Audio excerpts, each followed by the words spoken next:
タースポーツで得た高度な技術を全てのレイズホイール一本に込める魂は永遠に変わらない。ビヨンド・ザ・レボリューシ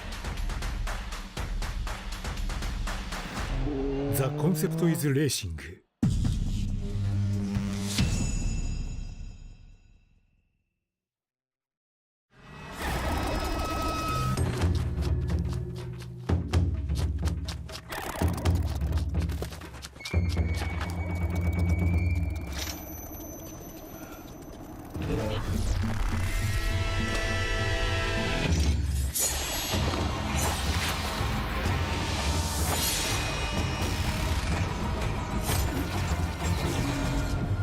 Made in Japan.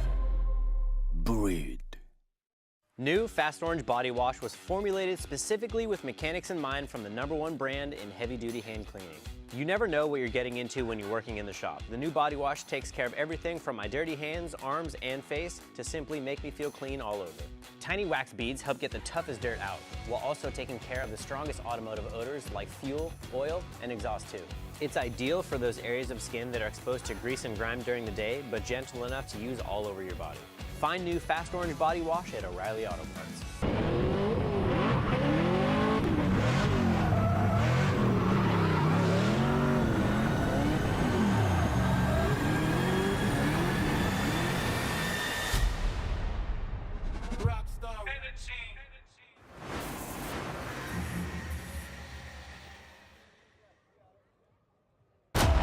Look at this, it's a sold-out crowd. Welcome to the streets of Long Beach. Make some noise for the Drift Nation. This is a year to watch. Enjoy it, the most talented drifters in the world. He's exploding towards his first outside zone. Ooh. Perfect. Yo, Ryan Tuerck wants it. It could be anybody that could win here in Long Beach. Explode that back bumper. Send it, here we go. Laser vision on the prize. Your winner, James the Machine Dean. I have no words for how much this means to me. That's a hard act to follow. Wow.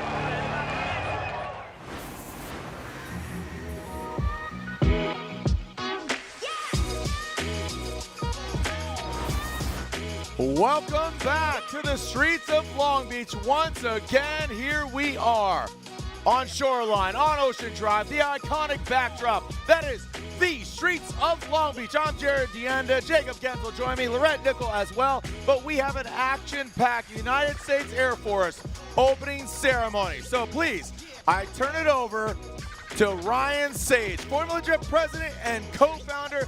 Love you, brother. Thank you so much. Congratulations on all that you've done for this sport, and the party continues. Down to you, Ryan Sage. All right, thanks, Jared. Appreciate that. It's kind of cool down here, but it's also very scary. I'm always up there with you guys. Today is a pretty special day. We've got two awesome announcements. You know, it's been about 3 years since we created the Formula Drift Hall of Fame, and today we are inducting, for the very first time, the first ever non-driver to the Hall of Fame, where his name will be etched alongside greats like Reese Millen, Samuel Hubinet, and Tanner Faust. Now, the standard that we created for the Hall of Fame is that you have to imagine what the sport would be like without him or her, and once you do that, that you couldn't possibly imagine it being the same sport without them. And this person certainly has that. In a sense, without him, the world at large may not know or have been inspired by FD otherwise. He is arguably, or his talents and his abilities and the love for the sport have reached proportions and influence that really I can only begin to describe. And all of that is matched only by his humility, his honor, and thoughtfulness. And in many ways, this man is the original influencer, having inspired many and created an entire industry all by the labor of his love for drifting. Let's take a quick look as we prepare to induct our new Hall of Famer.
2025 Formula Drift Hall of Fame inductee, Larry Chen.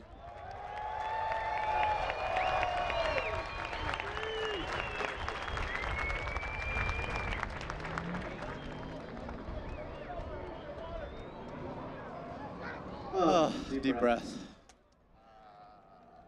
Sorry, I should probably turn off my radio. This is just too much. This is insane. Is this real life? Is this? I'm beside myself. It's too much, really.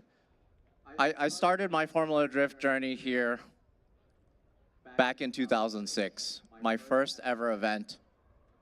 Can you believe this is my 127th event with Formula Drift? 127 events.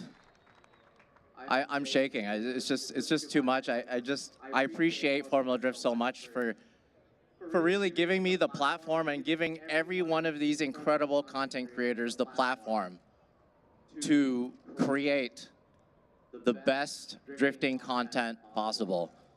I just have to thank the drivers. I have to thank Formula Drift, Jim Lau, Ryan Sage, Andy Luck, Cassidy, just the whole crew, everybody.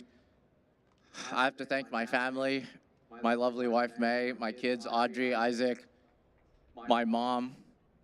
I prepared a couple words, but I forgot all of it. This is just too much. I just appreciate the series. I appreciate everyone so much. So thank you guys. Thank you guys. From the bottom of my heart, thank you. I appreciate you guys. Larry Chen, everyone. Larry, don't forget your ring. Nobody mug Larry on the way out.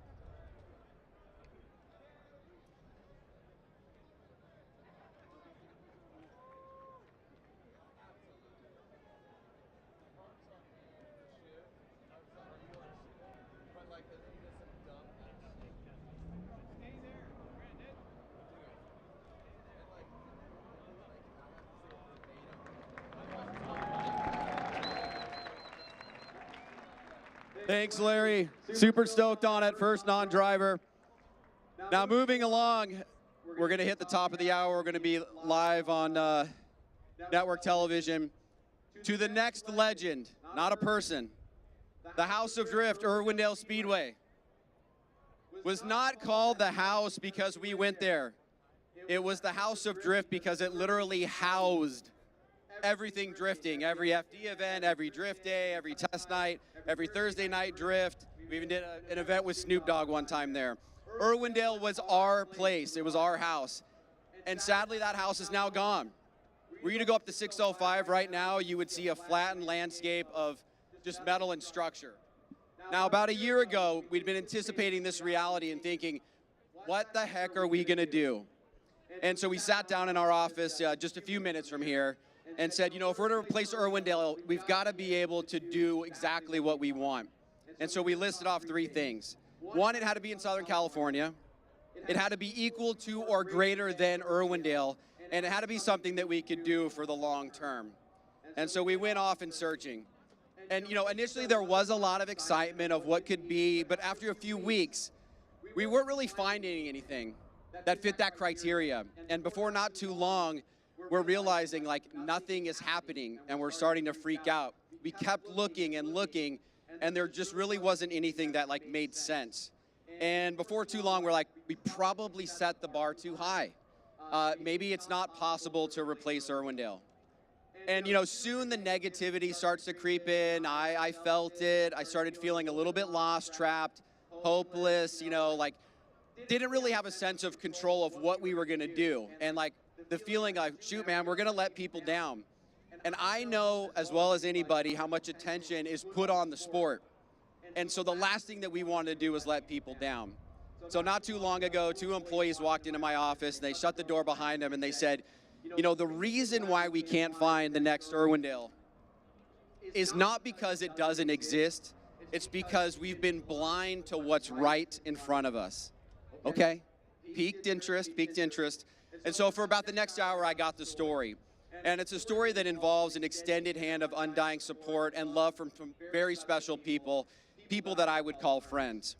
And from that point forward, we just had to confirm that it was real and that it could be accomplished. And now I want to tell you what the round 8 is going to be. But before I do that, I want to make sure that the people that helped us do this are honored. So in this past Tuesday, I'm thinking about how to do this. I'm coming down to media. I'm driving down from the office on Long Beach Boulevard. I'm listening to music. I'm cruising. You know, I'm coming down, having a good time. And I'm a kid of the 90s. And so, you know, I'm listening to like some really powerful music or whatever. And the song Blind from Korn comes on, okay?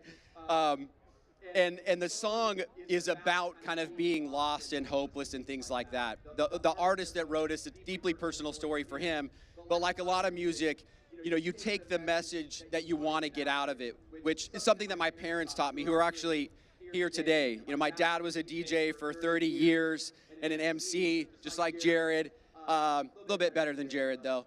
And my mom, you know, took multiple high school dance teams to a national championship. So music is something I've been around my whole upbringing. And, you know, for me, music is listened here, but also felt here. And so there we are feeling a little bit lost and hopeless. And there's a part of the song where at the very beginning, as he's getting ready to drop this insane guitar riff, he comes in and he says, "Are you ready?" And Jared's been teasing you guys all weekend long. Are you ready? He's been saying it because I told him this story.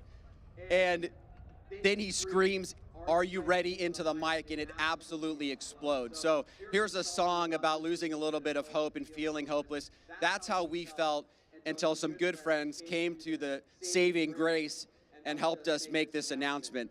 Now, I want to know, are you guys ready to hear what round 8 is?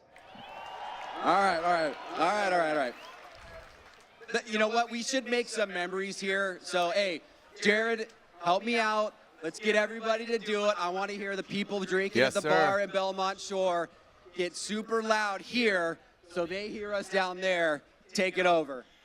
Well, you heard the man, El Presidente, co-founder Ryan Sage. The question is, around the world, Long Beach, are you ready to let everybody know where round 8 of the 2025 Formula Drift Championship is? If you are, on 3, yell, "Are you ready?" as loud as possible. 1, 2, 3, are you ready?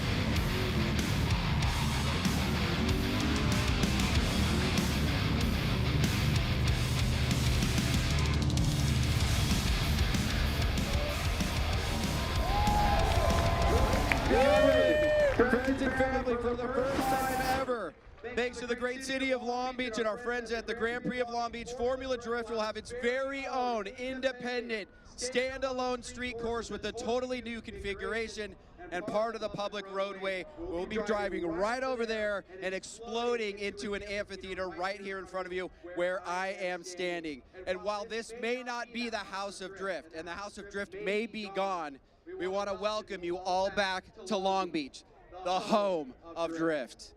Thank you. Make some noise! We're coming back to Long Beach. The Shoreline Showdown, LB2, whatever you want to call it, Formula Drift is here to stay. Round 1 and round 8, we're coming back at it like a track addict. That's right, are you ready? Make some noise, Long Beach!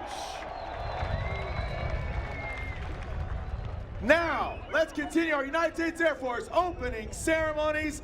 You can see the young men and women in front of you have made a commitment to serve in our United States Air Force. Please, if you will, honor their commitment and stand while Lieutenant Colonel Tyler K. Aukuni administers the oath of enlistment. Down to you. Good afternoon.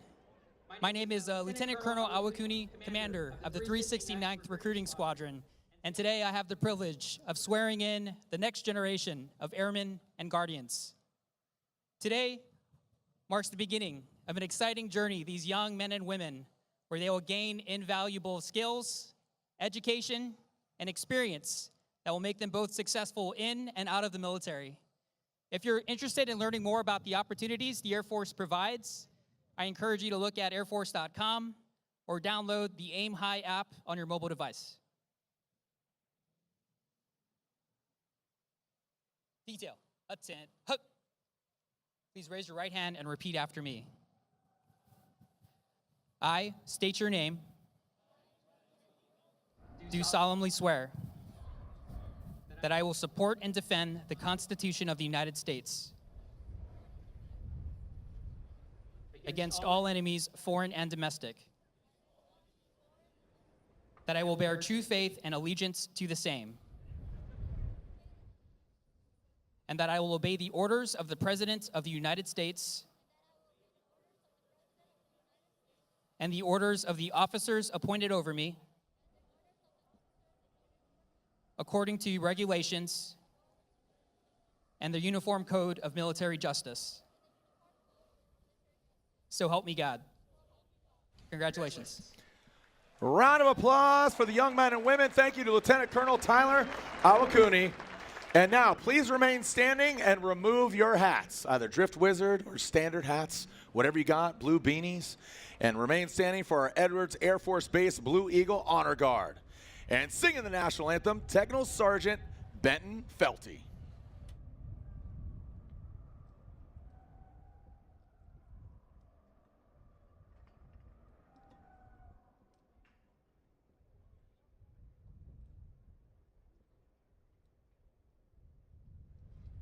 Oh, say, can you see by the dawn's early light what so proudly we hailed at the twilight's last gleaming, whose broad stripes and bright stars through the perilous fight o'er the ramparts we watched were so gallantly streaming. And the rocket's red glare, the bombs bursting in air, gave proof through the night that our flag was still there. Oh, say does that star-spangled banner yet wave o'er the land of the free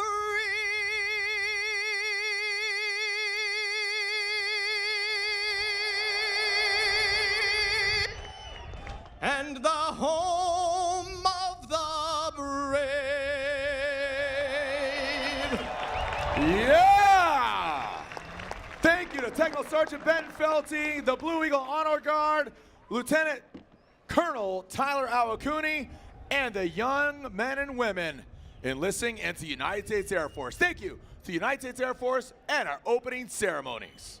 All right, are you ready to meet your top 16 drivers at round one of the Formula Drift Pro Championship? Make some noise!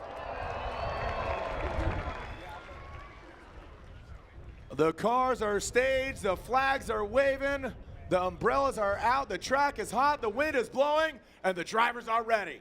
We start with the first car parked.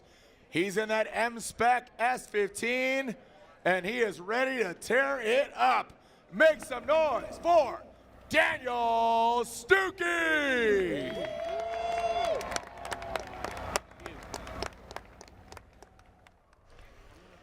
Moving on down the line, this gentleman finished fifth overall in the Formula Drift Championship. He pilots that Drift HQ BMW. Coming to us from Florida, you know him, you love him, Mr. Adam LZ.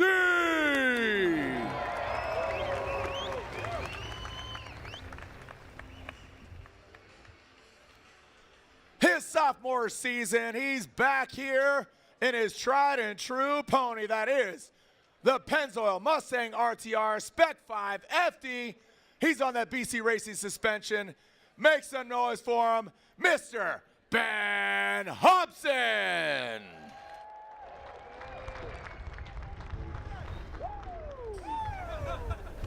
Rounding out the full season of Mustang RTR Spec 5 FD. He is your defending and first ever history-breaking, four-time Formula Drift champion, unarguably the best drifter in the world. He rips in his AutoZone Pennzoil Nitto Tires Ford Mustang. Make some noise for James the Machine Dean.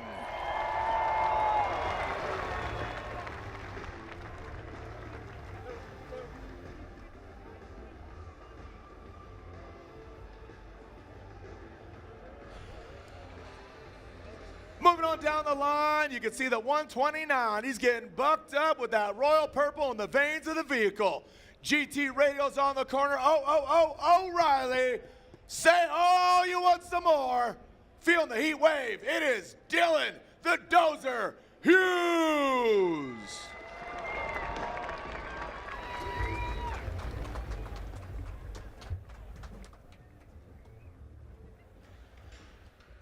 Next up, second overall in the Formula Drift 2024 season. His eyes are on the prize. He is laser focused in that field suspension. Beautiful looking carbon Kevlar weave GT radial S15. Say hello to Odie Bachis.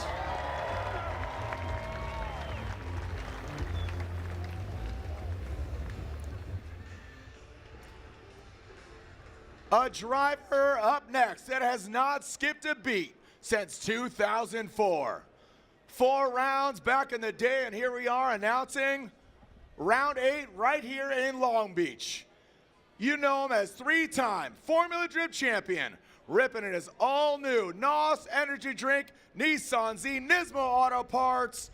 He is Chris the Force Forsberg.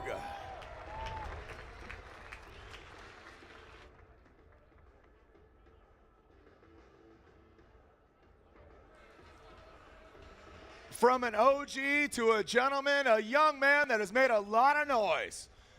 From Las Vegas, he's in the United States Air Force, BMW. He is high-flying Soren Brandon Sorenson.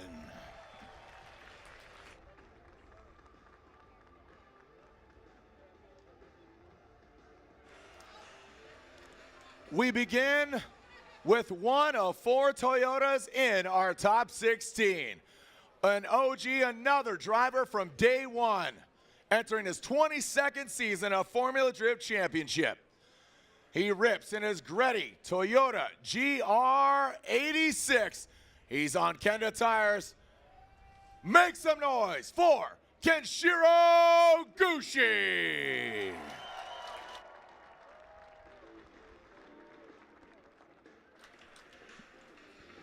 An all-international team moving on down the line in the Metal Dome. Toyota GR86 on Kenda tires. It's Dominican's finest, Jonathan Castro.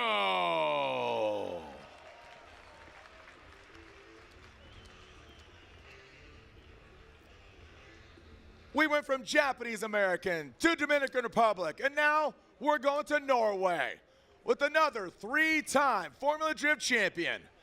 He rips in his Rockstar energy drink, Toyota GR Supra on Kenda tires. Frederick, the Norwegian Hammer Aasbo.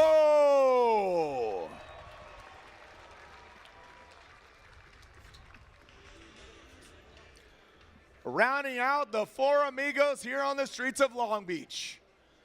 Debuting the Yuzu GR86, the final edition Mark V Supra, the GR Corolla. Speaking of Toyota GR Corollas, coming to us from New Hampshire, Shannon and Roman cheering him on from across the country in his Rain-X Toyota GR Corolla. Rockstar energy drink pilot on Kenda tires, Ryan Hampshire, live free or die, Tuerck.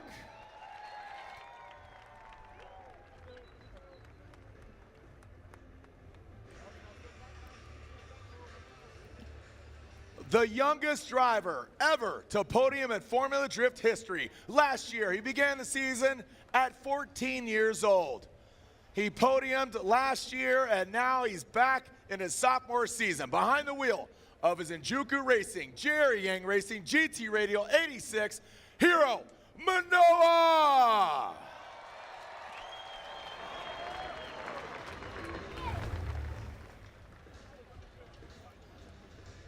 Another driver in his sophomore season in Formula Drift Pro Championship.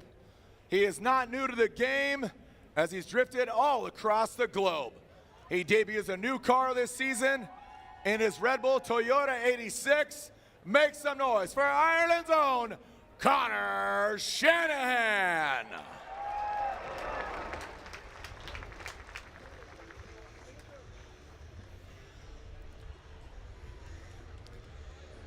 The hat's backwards. He's got the need for speed. In that ESR LS BMW. He's on Kumo tires. It is Trenton Beecham.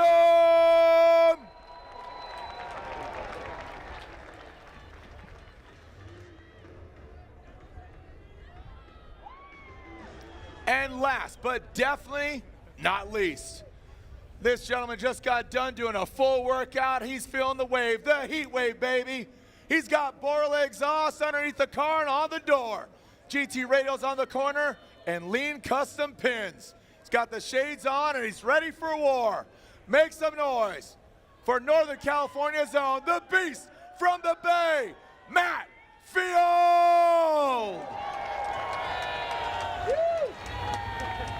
There are your top 16 drivers. This is United States Air Force opening ceremonies. I'm Jared Dienda, and we are about to send it for the first time of two here on the streets of Long Beach. Round 8 was announced, the Shoreline Showdown, a whole new configuration. Shoreline is the street where they ended, and that is where we're gonna begin it at round 8, just announced by President of Formula Drift, Ryan Sage. We'll get the cars prepped and ready to lick the stamp and send it. Don't go anywhere here from the streets of Long Beach.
All right.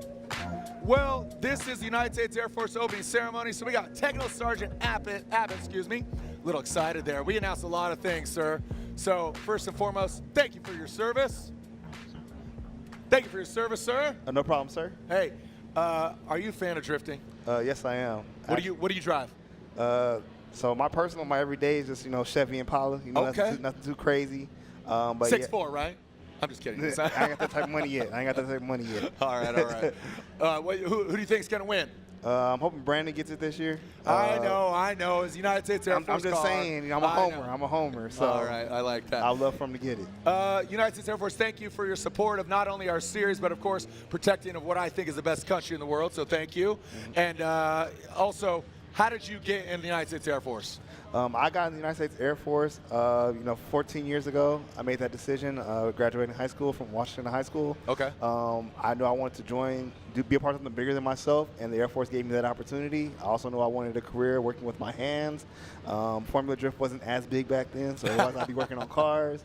But in all seriousness, it gave me the opportunity. I needed to learn a craft fixing planes. I did that for about 12 years. Got to travel and see the world. And now I'm a recruiter, just spreading my knowledge and my experience to the youth and letting them know about the opportunities available to them through the Air Force. I like that. Cars are ripping off the course here, but anybody tuning in either in the building metaphorically or at home, how can they enlist in the United States Air Force and also Space Force, because that's an extension of the United States Air Force as well. Yes, that is an extension of the Air Force, but yes, if they're in the Long Beach area, they can contact myself, 714-493-6335. They can call or text that number. If you have social media, you can follow me on Instagram, USAF_Abbott. And I'll be posting today's events and future events in the future if you're interested and want to learn more about the Air Force. I love it, man. I'm already almost losing my voice here, man. I'm excited. Are you coming back for round 8? We'll see about that. I've been here since yesterday, so working the booth, talking to the kids, driven experience, all of that. So I'm a little burnt out, but I'll see what we can do. All right. Well, maybe you come back in your civilian clothes and get to hang out. Yeah, let my hair down, right? Let it flow, man. I feel you. Overall, man, so are you a car guy, like through and through? You love this stuff? I want to be more into it, but I can't. I want to be able. I don't have the money to dive into it as much as I could. Yeah, I'm just saying, look, man. Again, I just got a hooked up truck. I let these guys, I like watching as a fan. I want to do it, so I can't. I don't got the funds to dive into it as deep as I would like, so I just do it from a distance for right now. Well, guess what? I'm gonna buy you a beer over at Ism Brewing. Put your civilian clothes. I got some Send It Long Beach beer with your name on it. Hey. I'll buy you a 4-pack over at Ism when you got your civilian clothes on. All right? I got you. Appreciate that. I appreciate you, man. Thank you so much. Thank you. Thank you to the United States Air Force for all that you do again for this series. Great opening ceremonies. We announced round 8.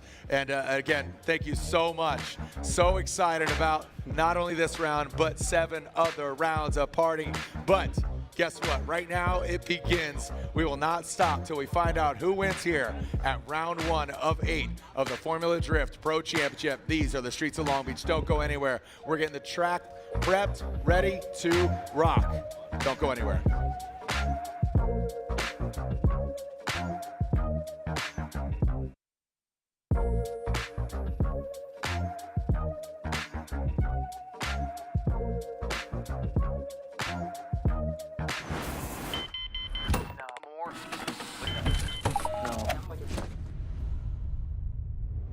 Is this it? This is it! We've been holding power you make for 30 years. But here's the real question. How much torque are you making? Because every single ACT clutch is rated by the torque produced at the crank. That's all your clutch cares about. Your power, your performance, your success. Unrivaled precision, power, and durability. Visit advancedclutch.com today. 30 years of precision engineering and performance excellence. Because every revolution starts at the crank. Need a little help? We got help. Need some advice? We got advice. No matter what you need, we have thousands of professional parts people doing their part to make sure you have it. Exceptional customer service. Just one part that makes O'Reilly stand apart. The professional parts people. O'Reilly Auto Parts. These are my race treads for when the road ends. These are my race treads for shredding the slopes. These are my race treads for setting the hook.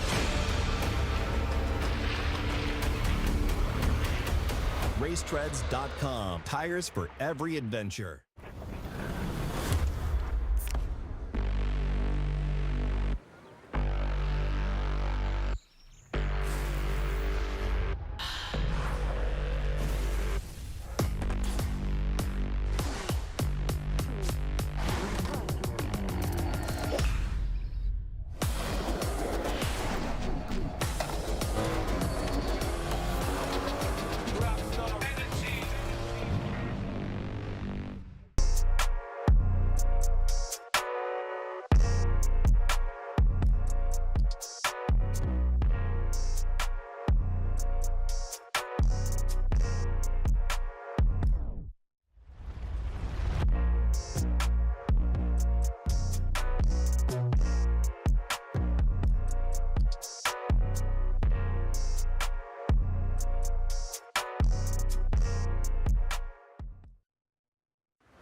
Look at this. It's a sold-out crowd.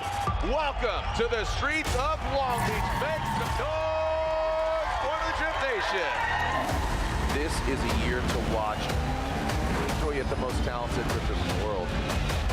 He's exploding towards his first outside zone. Ooh. Perfect. Yo, Ryan Tuerck wants it. It can be anybody that could win here in Long Beach. Explode that back bumper. Send it. Here we go. Laser vision on the prize. Your winner, James the Machine Dean. I have no words for how much this means to me. That's a hard act to follow. Wow.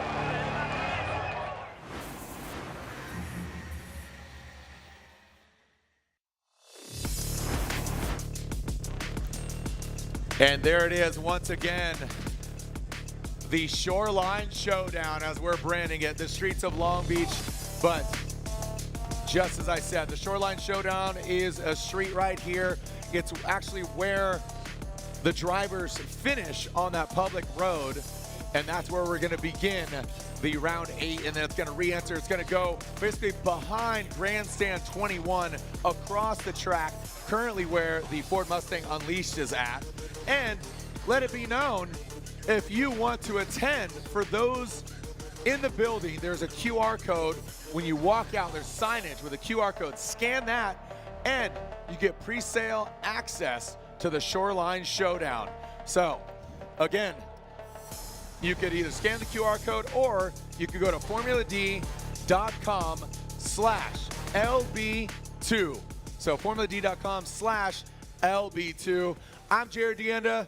This is Jacob Gettens, the blue beanie, the teal toque. Been around here for 21 plus years. We enter our 22nd season, and I couldn't be more excited. Probably the most competitive Formula Drift Championship ever this year, and it begins on the streets of Long Beach. Yeah. Taking a look at our top 16, break down the bracket 32. Amazing. Seating brackets, amazing.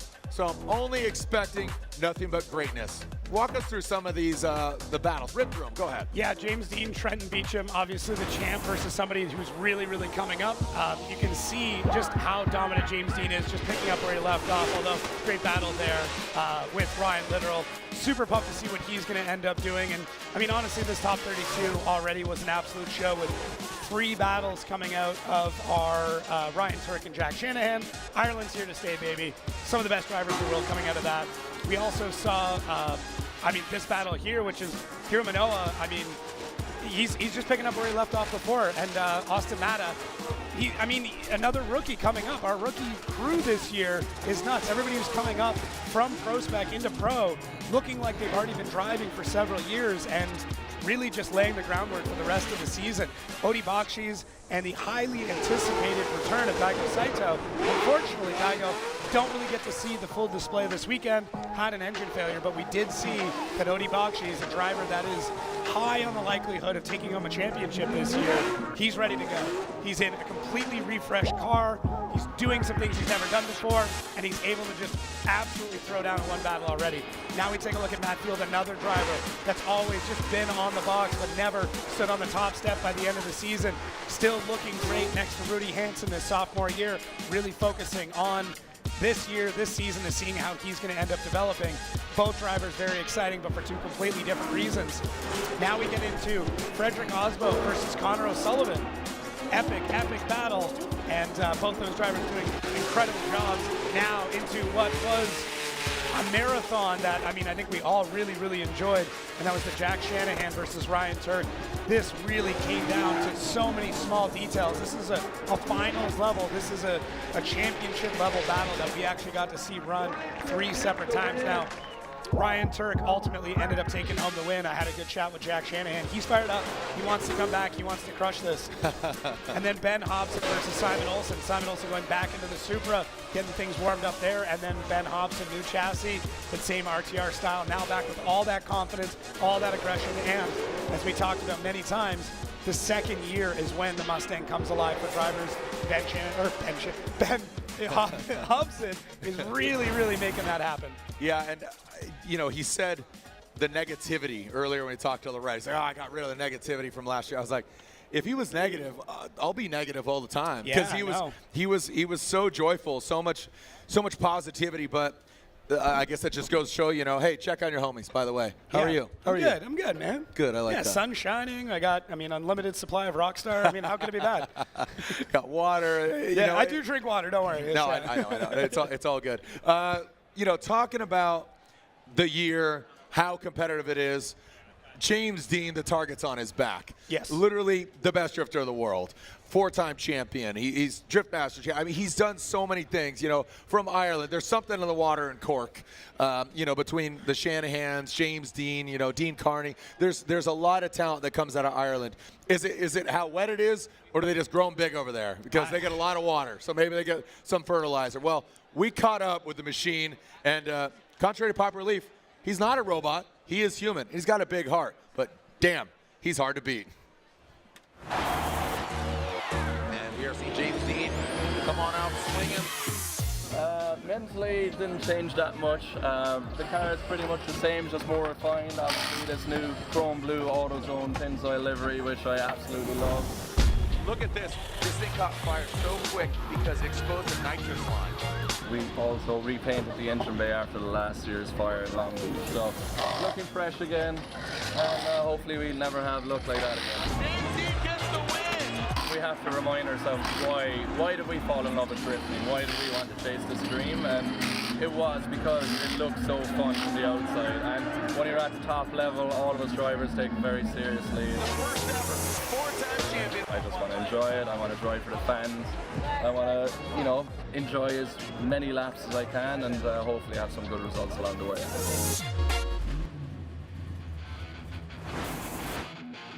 Well, you are watching. Look at that. My voice is already cracking. I'm so excited.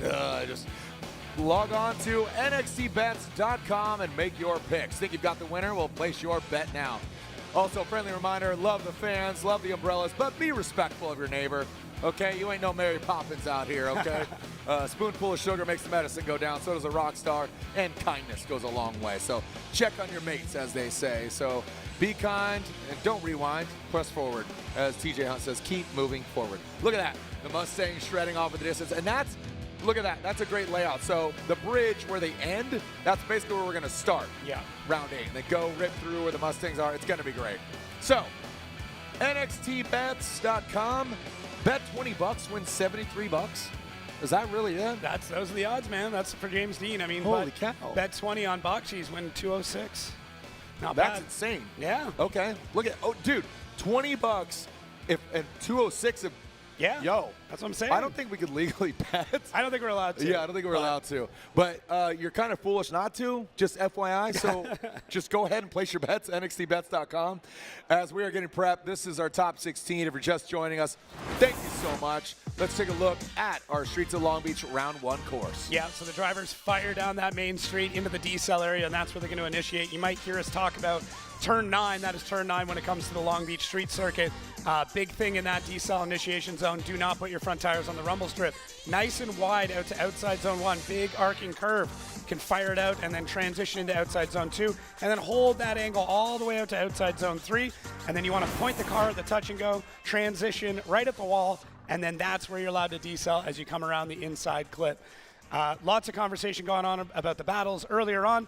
Biggest thing, you know, We'll talk about it as we go, but what the judges said in the drivers' meeting, that's what they want you to do, and we'll talk lots about that as the battles go on. All right, well, as we get prepped, we're up here in the booth. We're cool, calm, and collected. Down there, it's a bit of a hurt locker.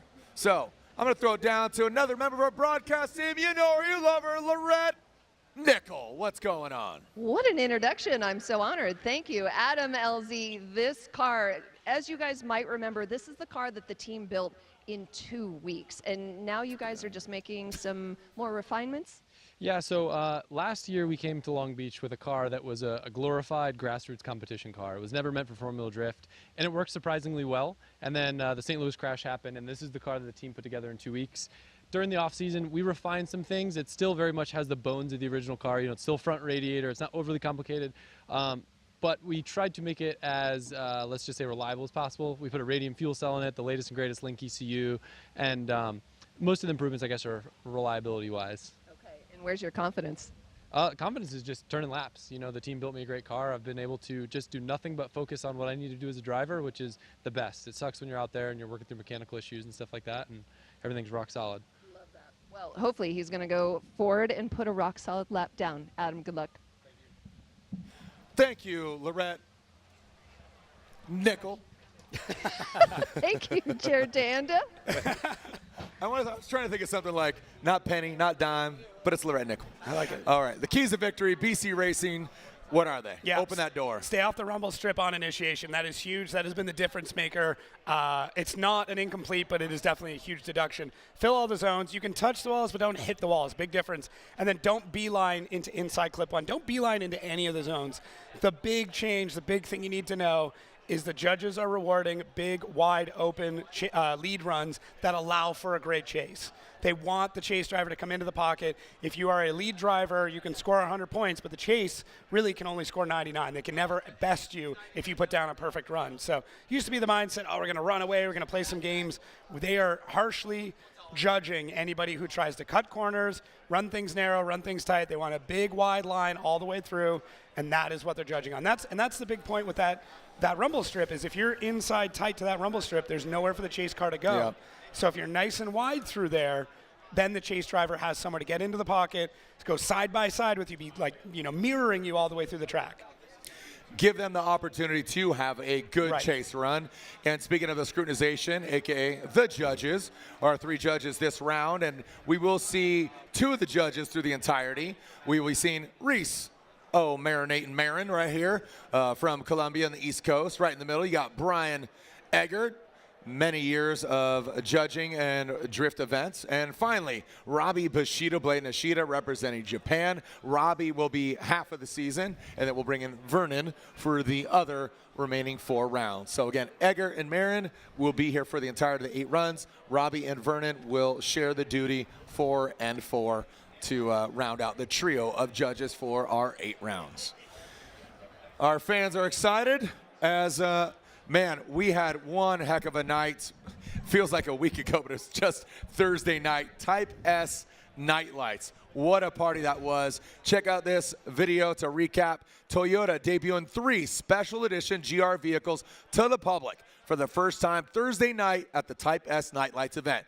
These vehicles included the GR Mark V Final Edition, which celebrates the latest generation of sports car to kick off the Gazoo Racing brand in the U.S. We also had the GR86 Yuzu Edition. Very cool color. This vibrant yellow exterior color is a nod to a memorable special edition of GR86 predecessor, the Scion FRS series release. You know what? Go ahead. Take a look. They're pretty sweet.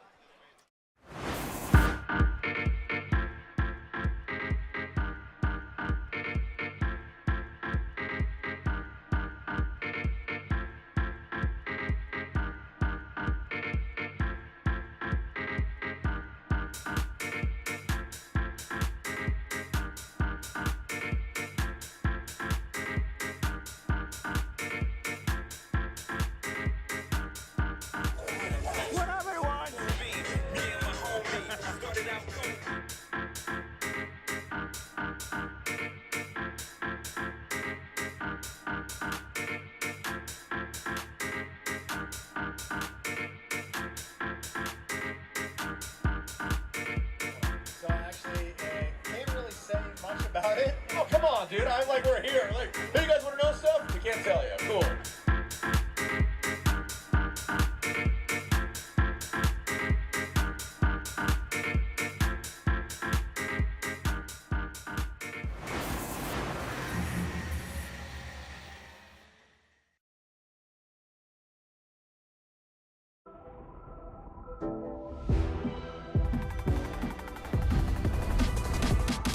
Get out there and have fun.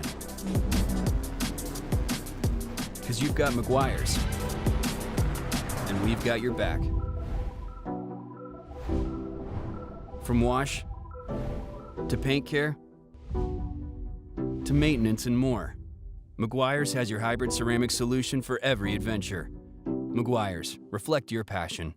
Link ECU, let's get it. We got the spiciest K-Series built. Supercharged Ford Eliminator engine. Oh, good old SR20. Blink Monsoon is so rowdy. Naturally aspirated, 1,000 horsepower, LS-based engine. And then we're gonna add nitrous on top of it. Running an S54 controlled by Link ECU. Link direct injection EcoBoost Fox body. I actually put an FA24 in it. B58, E46, Link ECU. No matter what engine you have, it's a stock K24 or it's a 1,000-wheel 2J. Link ECU all day. Who the hell can stop me?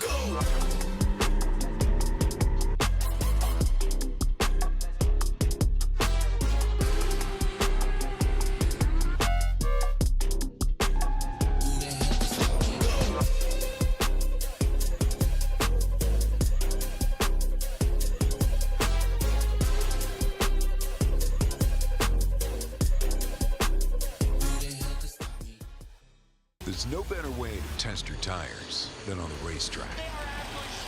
That's why at Kenda Tires, we compete with the same tires we sell.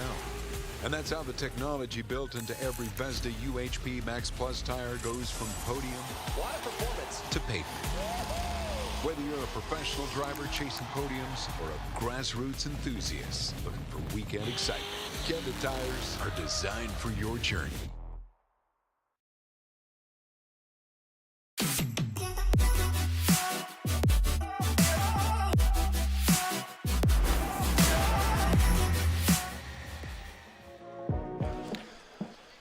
The stage is set. It's a sold-out crowd.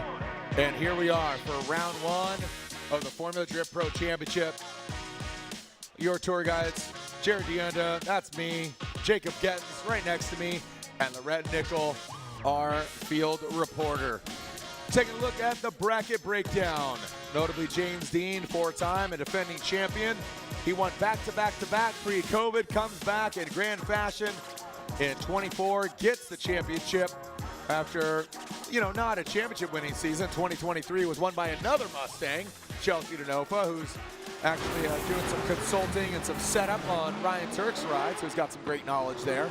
But James Dean is going against Trenton Beecham, which Beecham did have to, didn't he call a competition timeout? He did, yeah, so he doesn't have a Fast Orange competition timeout now. No, they're doing something under the hood. And we were joking. It looked like they were just putting the cone filter back on, but definitely more than that. I pulled some stats on James Dean. Like, if you truly want to understand how crazy it is, and this is just FD, 25% of the events that he's gone to in FD, he's won. 55% he has podiumed. Wow. Absolutely nuts. Wow. And I mean, here's the thing. He's only obviously been here for less seasons than other drivers, but still absolutely incredible. Yeah, it's very impressive what he's done and how he does it. He's a lovable human being. Love how he does it. So here we go. Push comes to shove. Let's shove it into that first outside zone. That AutoZone petrol RTR in that first outside zone. Boom, right there. Like clockwork. Back and forth. Ping pongs under the bridge. Outside zone 3. There he goes out. Reaching into that last inside clip. Beecham dives in. Just kind of backs off. It's just hard to beat, man. I mean, it's like a video game that's just set on autopilot. Yeah, it's like going against like expert class ghost mode here with James Dean out in the lead. Does a good job in that initiation, staying off the rumble strips. Just touches the wall in the first and second outside zone. Very sturdy line all the way through the third. Now does add just a touch of angle there, not a ton, and then transitions out into that touch and goes, scrubs the speed, and then back on the throttle. Pretty textbook there from James Dean, and I will say Trent Beecham in the chase, doing a great job. I mean, he's doing what he can to keep up in the speed. The RTRs are very fast, but he does mirror pretty much everything of James Dean as he comes through. Pulls a little bit of angle out to gain some proximity, but not a ton. It's not like he's diving in there through these. He is making very selective and calculated decisions in the chase with Trenton Beecham. So when you've got a driver like that out front that is as good as James Dean is, you know that you can chase hard. You know you can kind of give it your all. And Beecham does a good job of doing that, but not overreacting, not overcorrecting, not panicking when he finds that, James is pulling a bit of a gap on him. Yeah, just don't do anything extra that would maybe cause more damage to you than it would to James. Or bring more attention. Yeah. Squeaky wheel does not get the grease. Squeaky wheel just, you know, when you got just such a good textbook run out front, it's going to be a problem. So here we are. Beecham will now be out front, and James Dean will chase him down. And Beecham pacing through that start chicane.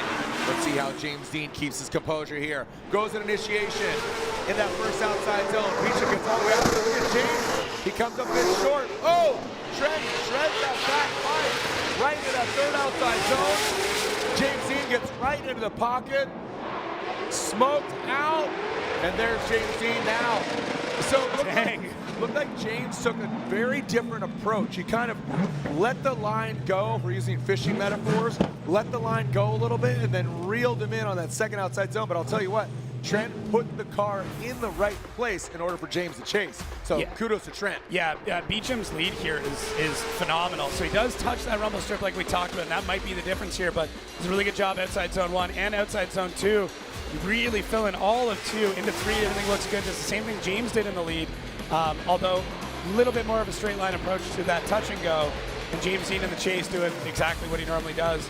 You know, he provides a little bit of room there to Beecham in the beginning. That's what we talked about. You can see with Beecham going over the rumble strip, James can't really get into the pocket in the same way, and that is a huge difference maker through this entire event.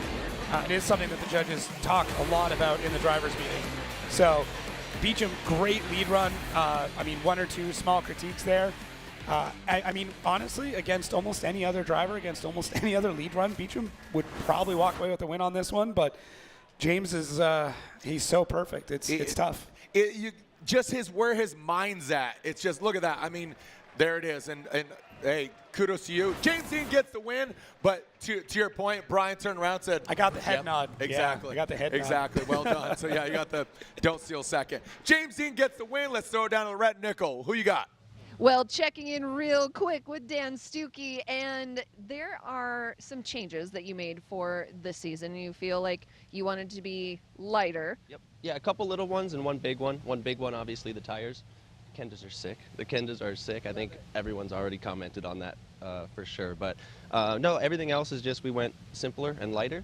Being the lightest car on the field, we were still, I think, like maybe 80, 90 pounds over what we wanted to be last year.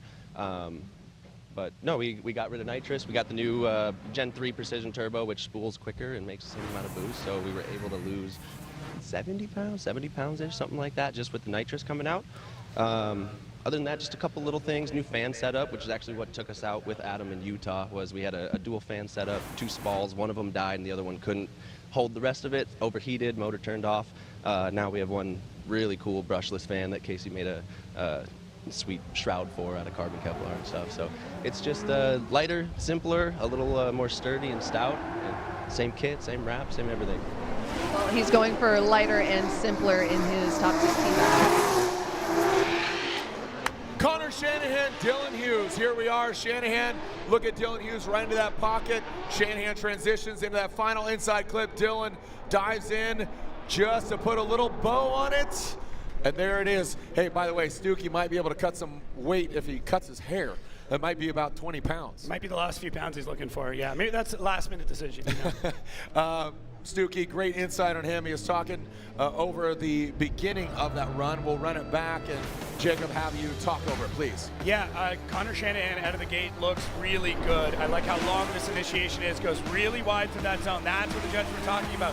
Dylan Hughes, though, I mean, in the chase, nice dive there coming into the second and third. We see a bit of a left foot break from Connor Shanahan, but holds the line really well. And Dylan Hughes kind of hunting a bit. Doesn't look like he's really, really stable to get into that section, but does make it up as they go through the touch and go. So small critiques from both of them.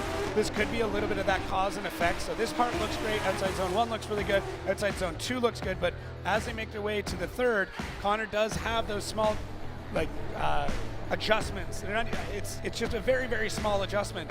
But Dylan not able to really mirror that and get into it. That being said, it is up to the lead driver to make things really stable and open, so that way the chase can get in. Both of them have some improvement, but we'll get a definitive winner, hopefully, here on this next battle. Yeah, just those little refinements.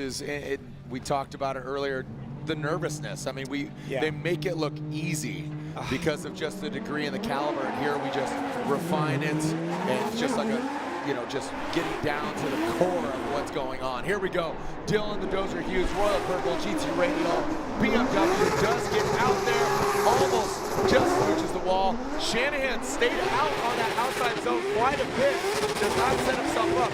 So look at that. He does have that good proximity, would like to see him mimic the angle. Love the aggressiveness of Shanahan.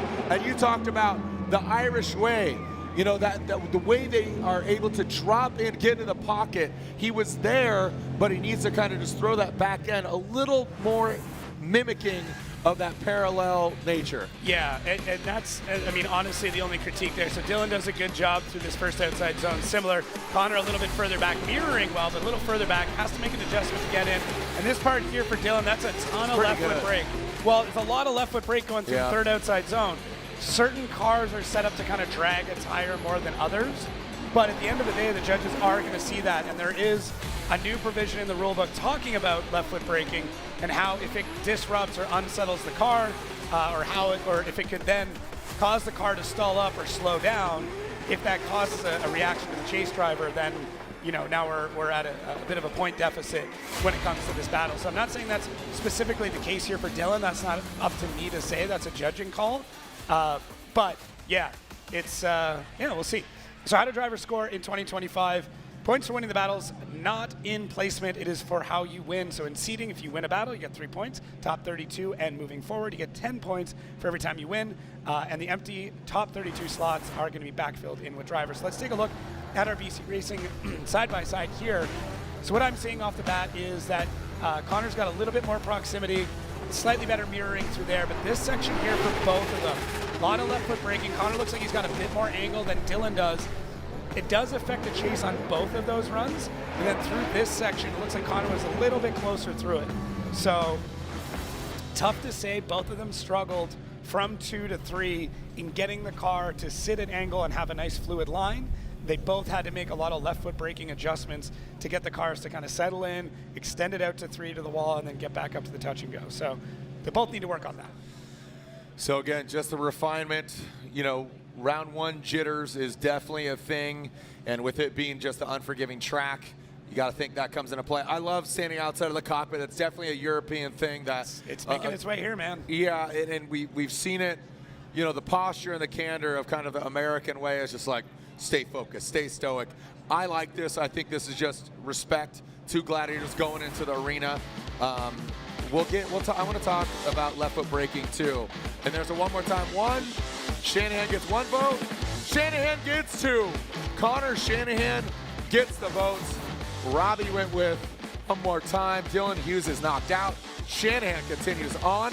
And look at that. Yeah, we got 2 Irish drivers in the Grid 8. Dean and Shanahan, he talked about seeing him grow up. Could he take him down? Brian Eggert, going to you.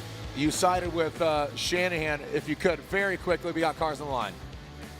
It basically came down, they had pretty ratcheting leads. It came down to more of the chase, right, exiting out of zone 3. Dylan had a little kind of shout up with the angle and then transitioning into interclip. They were different.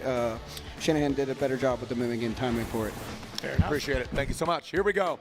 Look at this. We got, who is this? We got Forsberg. And Manoa. And Manoa. Look at this. So OG and Rookie of the Year from 2024. Hero Manoa leading Chris the Force Forsberg. Here we go. Hero Manoa initiating. Dijuku Racing, Jerry Yang Racing, GT Radio 86. Chris Forsberg going to that second outside zone. Hero Manoa taps that wall.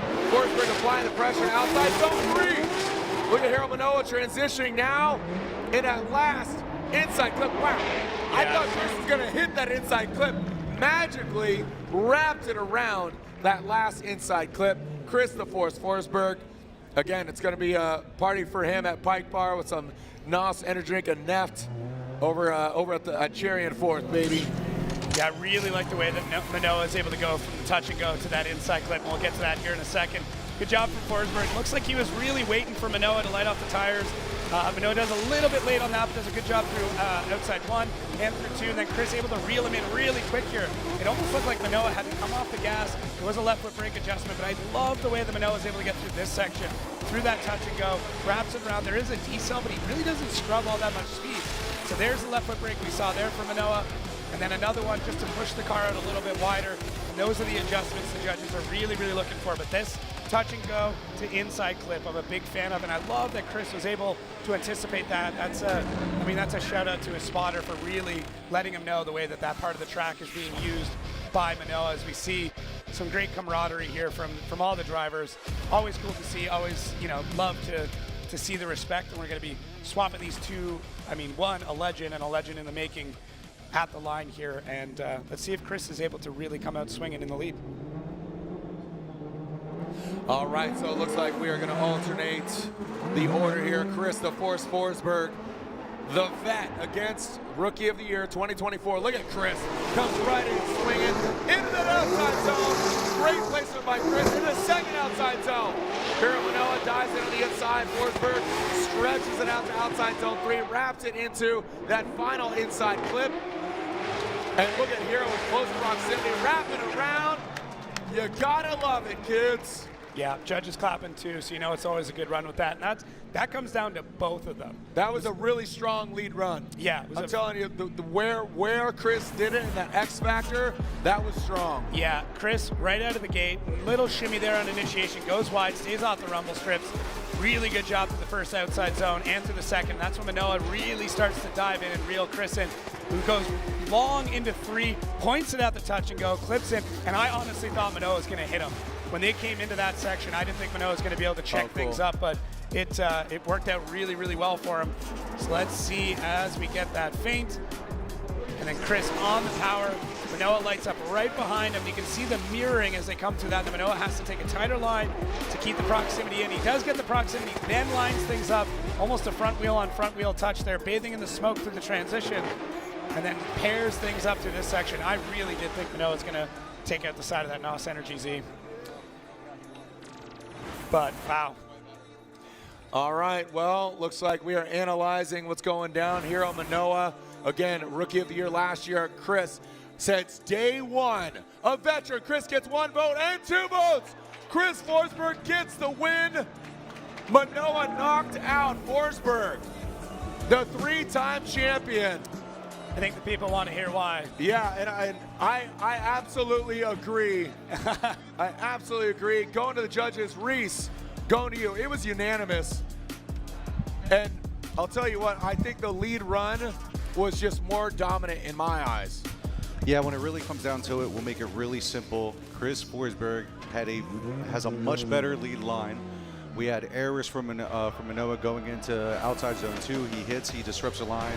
And Forsberg, you can see here, he's fluid. He fills out the zones. He's nice and fluid, carries momentum, goes into outside zone 2, carries momentum into outside zone 3.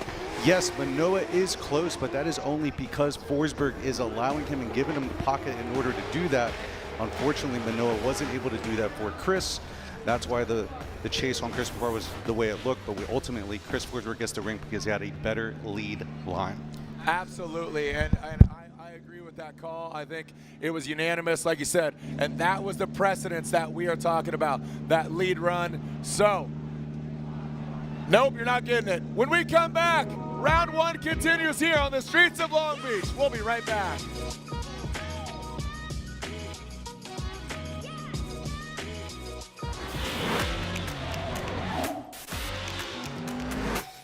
Drifting is not just a sport, it's culture, it's in our blood. Here we go, Andy Haley. Oh, he is riding that tire right on that white line.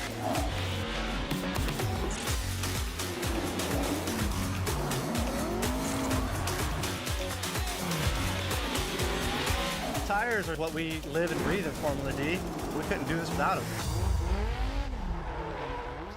Motorsports isn't complicated. It's made up of races where you go as fast as you can, as best as you can, as sideways as you can, and whatever this is. Our team, Toyota Gazoo Racing. We make some seriously fast cars, like this one and this one, definitely this one. And they all have great drivers, ones that win, like win a lot. Look at all these legends. The hottest drivers right now are him, her, and this guy. They're all part of a big, happy family of speed demons. Now you're up to speed. You in? You need parts? We got parts. Need it fast? We got fast.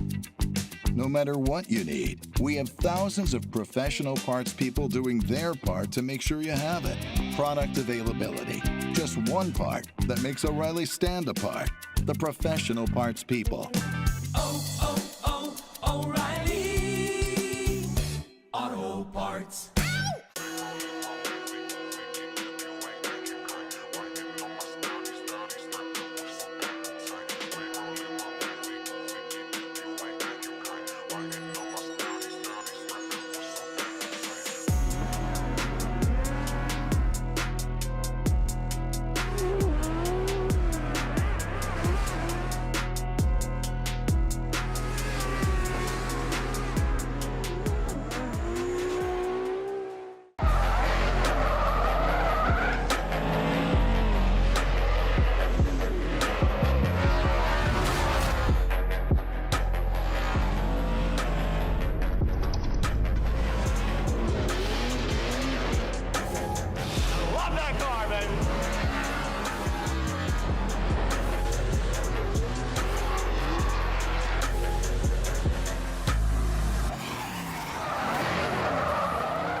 Well, so excited to have everybody back, and we just saw an intense battle on the track. Chris Forsberg taking that win. Congratulations, and you just said you needed that one. Yeah, that was great. It was, I knew Manoa was going to bring it. He's been looking super smooth out front, and he puts it on you in the chase. And yeah, I mean, we're feeling absolutely rock solid since we started out yesterday, and we're just trying to carry that momentum going into the rest of this battle. And yeah, we're just going to keep taking out these GT radio drivers one by one, so let's bring it. Thank you.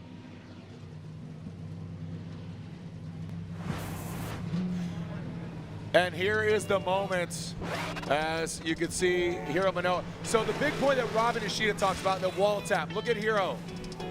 Yeah, you can. So you see the car gets disrupted, and then Chris drops into formation. Yeah, under the bridge is when it happens, but right here, it's a good tap, and then Manoa's got to adjust and look how he slowed down, too. Yeah, yeah, Manoa's got to adjust very heavily just to even get back into the zone. If he didn't do that, he would have gone into the wall, so that's what it comes down to. Sorry, guys.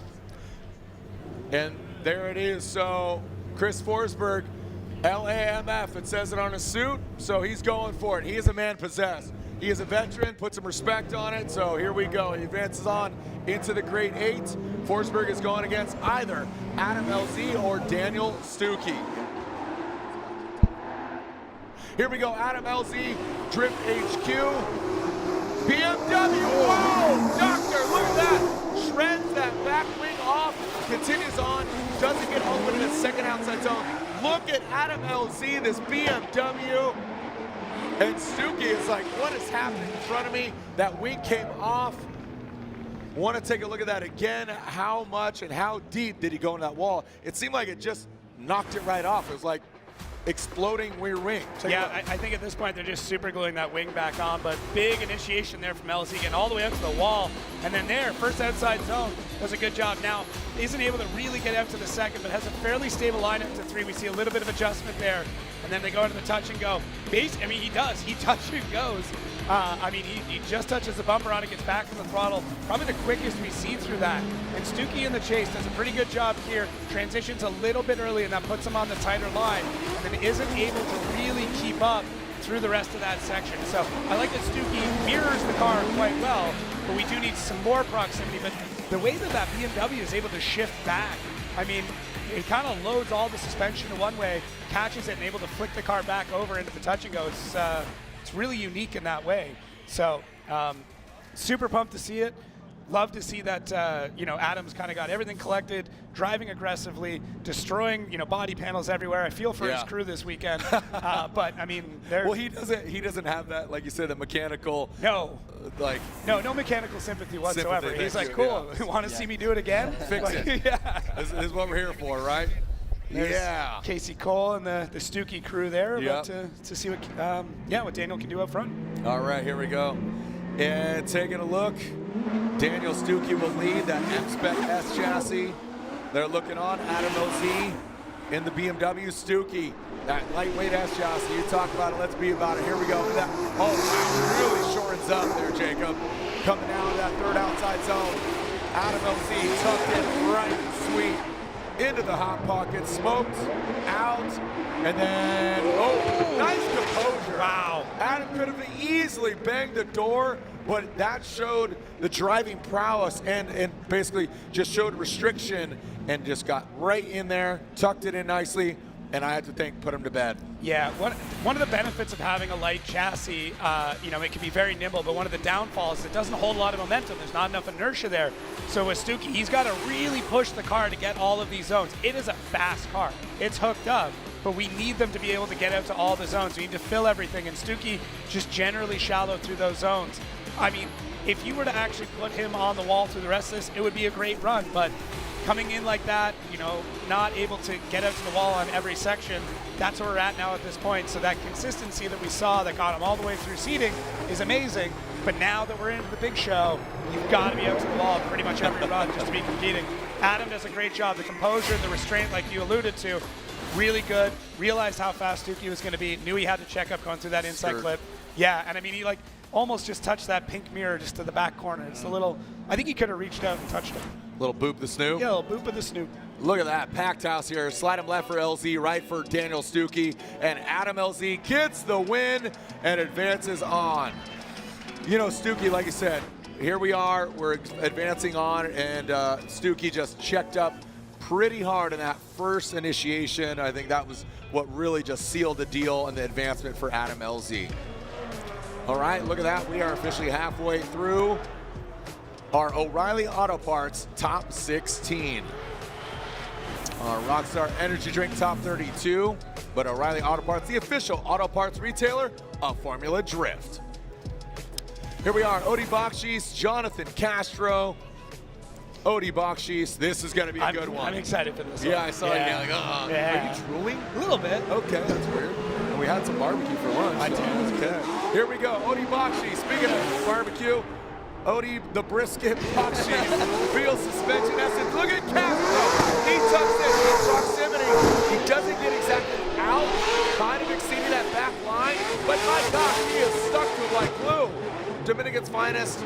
He has great proximity. Just pull back just a touch, and I think that would show that composure. Yeah. Yeah, but great lead run. Bachis, I'm telling you. This is his to lose. There's Adam LZ, a little shake of the head, talking to his lady, Colette Davis. Let's take a look at it again here. And Castro. Real quick, snap initiation there, no fade, just gets right into it, all business.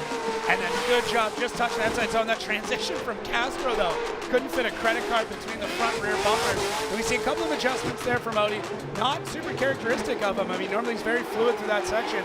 Castro, as Jared said, close, but we want to see a little bit more mirroring. We want to see them really side by side. So Castro choosing to pull a little bit of angle just to make sure that he gets the proximity, but right there, that's where we want to see them get the rear end to come around from the chase car and really get things parallel. We want to see it as close to mimicking or mirroring the lead car as possible, but Castro does get a good amount of proximity, just not the mirroring that we would expect. And Odie, couple small adjustments, and I bring that up only because Odie is so good that it's uncharacteristic to see him make any sort of adjustment, especially at this track. He's got this layout absolutely nailed. So we're gonna swap him around and let's see what Castro can do out front. Castro with a new black tinge. We'll see if kind of harnesses the dark side of Castro. He's always got a positive attitude, but sometimes you just need to harness that just anger and aggression as Castro brings it under the bridge. Look at Odie, tucks in. Odie drops back quite a bit. Here comes Castro. Now Odie jumps up to the conversation. Ooh, that was a solid exclamation point. Castro clean and fluid. I'll tell you what though, Odie backed off. You saw some separation there from 2 to 3 under the bridge to the big judge's wall. Yeah, I think some of that is just the speed that Castro's getting, and that could come down to the line that he's got. So let's see, good initiation, holds it for a good chunk of time, gets pretty tight in on that. Not a ton of angle though from Castro through the first zone. Gets a little bit more through the second and gets on the power a bit late, but then completely misses the third, and that means that Odie really has to fight to get back into it. So I do think that Odie had a much better lead run on that, and that did open the door for Castro to be able to sink things in. And then with Castro's lead here, he did sacrifice in a few spots to gain a bit of a gap over Odie Bachis. But I will say the proximity on 3 from Odie, not great, but the proximity to the wall on 3 from Castro, not great either. But what's cool, though, is Odie at the very end kind of just shows, like, hey, I can reel you in whenever I feel like it. And there's Castro's crew hanging out, watching. I think we're going to be looking for a BC Racing side-by-side here just to confirm that, see if there's anything else strange. That top-down really shows you exactly what happens on track. All right, there's Castro's pin. Like I said, always positive. They got smiles there. You know, you win before you show up. Here's our BC Racing Go for Gold side by side. Take a look. So out on the lead car, it does look like Odie keeps things nice and wide and open there for Castro to be able to get into the pocket. And then through this section, you can see just how deep Odie gets in, even by how long it takes for him to get out there. Castro, when he's on a shorter line, is going to be faster through the track. Means that, you know, even when we look at these side-by-sides, you can almost compare how wide somebody has gone by the length of time that they're in that zone. So to me, it comes down to the third zone. Castro being a bit shallow there. That's just how I'm kind of perceiving this. I will say the rest of the run on Castro looks really good. His chase, I mean, impeccable as always. Yep. So that might be what makes up those points. Oh, here we go. Slide him left for Odie, right for Castro. Odie Bachis, 2-1. And so you did go Odie. Just to clarify, Robbie did go with Odie. It was unanimous. Robbie pushed the wrong direction. It was unanimous. He's got big fingers. It was unanimous. Odie Bachis got the win. Castro is knocked out. So a great effort there by Castro, but Odie does get the win unanimously. So again, it was regardless of the Robbie unfortunate mistake, he pressed the wrong side. Just for clarification, it was unanimous. Here we go, Matt Field, the beast on the bay. Scarps is looking on. Congratulations to his daughter for winning their cheer tournament, Chiara's Cheer Cup, and now he's cheering on his boy. Look at those new aviators looking good. Sorenson. And they have never battled. Field and Sorenson. Look at this. Again, just I love the new coming change. It's not a changing of the guard, but the addition of these younglings, of these young kids that are coming along and are not just showing up. They are competitive. They're changing the game in a lot of ways. They are. They really are. Car build, progression, just certain things, and the vets are rising to the occasion as well. Here we go. Matt Field, the beast of the bay. Out there in that Borla exhaust Corvette, snappy, nasty. Here we go, Sorenson into that first outside zone. That Corvette slides in. Oh boy, a big slap of that wall by Matt Field. Look at that, shedding one of those hot boy clear taillights into that last inside clip. And now bringing it on through. So interesting turn of events there as Matt Field. Take a look at it again. Yeah, I mean, it actually looks like Sorenson impeded on the initiation there from Matt Field, who then goes a bit shallow through the initiation. Good job on 1, and then on 2, he catches the wall. Sorenson doesn't react. He's able to kind of hold it in the pocket, and then Matt's going to fight to get back up to 3, so it may end up becoming a bit of that Manoa situation that we saw earlier. The difference being, though, that Sorenson on initiation did get in the way, and Matt Field did make contact with him. We might catch it on another replay after, but I think we're going to have to kind of come back and really take a look once they battle again to understand exactly how that's going to play into effect. But is it possible that, Brandon getting in the way of the initiation from Matt Field, did that force Matt to get out a little bit further? I don't think it would have affected things as far down as the second outside zone, but we'll see. Either way, I'm almost positive that I did see Brandon and Matt Field make contact there. So, yeah, we're just having a discussion about that as they're kind of taking a look and seeing what the rest of the run looks like. But so who's going against Odie? Is it going to be what was a frenemy back in the day? Both these guys are the same tire manufacturer. Great series, by the way. I don't know if you remember the frenemy series. It was that's why I just referenced it. I know. I didn't know if you watched it. Yes, I did. Okay. Great series. Did you watch it? Yes, I just brought it up. I mean, yeah, you could. Okay, so we'll leave that behind. Right here, you can see Brandon does. It's not a lot, but it's there. there is contact made. Brandon did impede on the initiation of Matt Field, so that's going to be a bit of a hit there. Yeah, maybe it like literally. literally. Maybe it negates Matt Field going a little bit too deep into the second outside zone. So is it like a tit for tat kind of thing? We'll see. I mean, hey, we got another run to go. Anything can happen. Yep. That might not even play into effect at all at this point. So TBD. TBD. Brandon Sorenson out front, United States Air Force BMW. Let's see what Brandon does. Good fluid initiation. Look at Matt Field. You saw him kind of lunge forward real quickly. Sorenson. Matt Field, early transition. And there you go. That's what you're talking about. Maybe spoke too soon there. A contact. And Matt Field initiated, and then on the transition, just checked up the car, corrected and straightened out. And that did not look, they were way too far apart for contact. So Odie intrigued, taking a look at who he's going to be going against. Yeah, is it Brandon or is it Odie? See if there's anything that happened to cause an effect. So Brandon looks good, gets in there, Matt charges forward, and then let's watch. Oh, just the timing of it. Now, another angle Mike showed us a little bit better was Brandon hanging on too long. That's the only other thing that I can think of. I'm not trying to switch blame, but I always want to make sure we get every angle we can and understand every possibility. Did Brandon hang on too long between 1 and 2, and Matt had to transition? So this looks good. No, I don't think so. It just, Matt picked the wrong time. The car gripped up. Something strange happened. Very, very Just a total uncharacteristic. flub. Yeah. Just a total goof. I don't think there was, unless there was some sort of mechanical damage that was done to the rear end, but. Hey, there's the Field fans. They're happy to be on camera. They may not be happy with the results.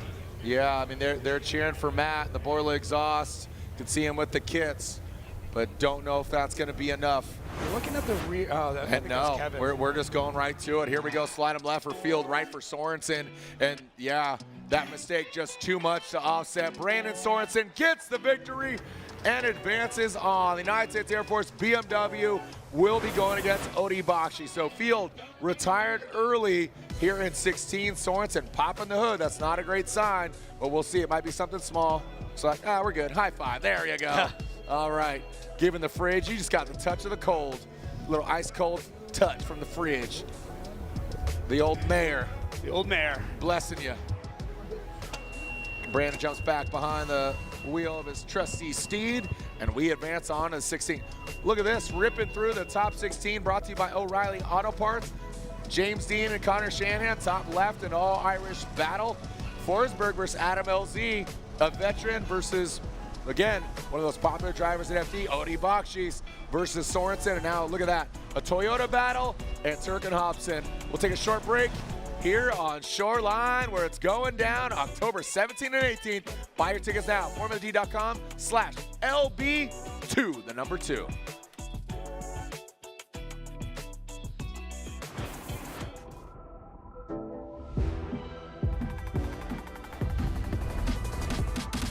Get out there and have fun. Because you've got McGuire's. And we've got your back.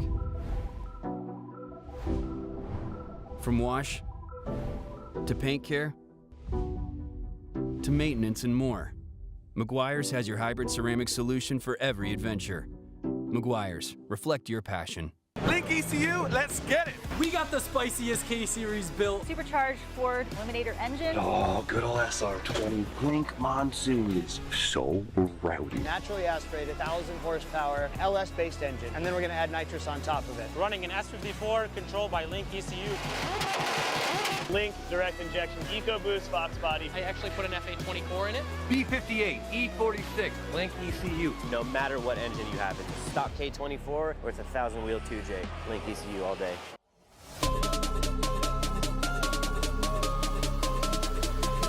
Who the hell can stop me?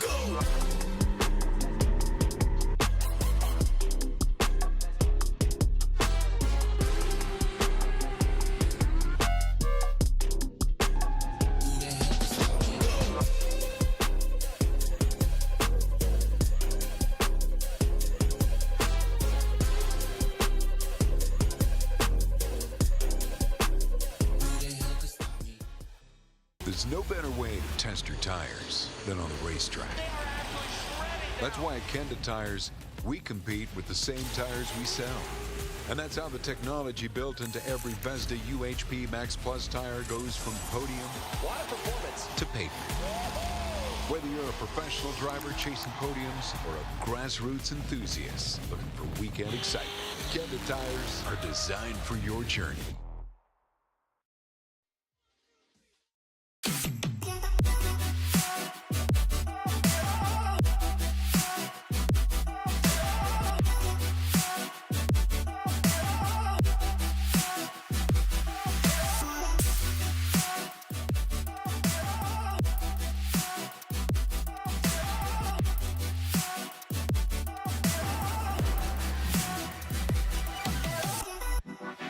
Well, hello everyone and welcome back to Formula Drift. We have seen so many incredible battles in the top 16 and Brandon Sorenson is moving forward, and wow, what a battle you just had with Matt Field. I saw you watching back on the live stream. What did you learn? I think the biggest thing I'm looking for is my own mistakes and just how I can improve going forward. Matt kind of had that big mistake where he tapped the wall in outside zone 2, and just trying to stay consistent and not make mistakes like that, I think, is going to be the key to progressing forward in this event.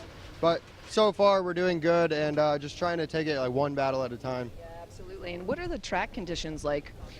They've definitely been changing all day long. Right now, we have a little bit of a different setup in the car that we're trying to, gain more speed and keep up with all of these crazy fast dudes. But the track has been changing all day. It's super inconsistent surfaces, and depending on where you're at on the track, it's how fast you're going. So just trying to stay on the same marks every time is kind of the key. Yeah, amazing. Well, we're going to see this young driver do battle against Bachis in the Grade 8. Guys.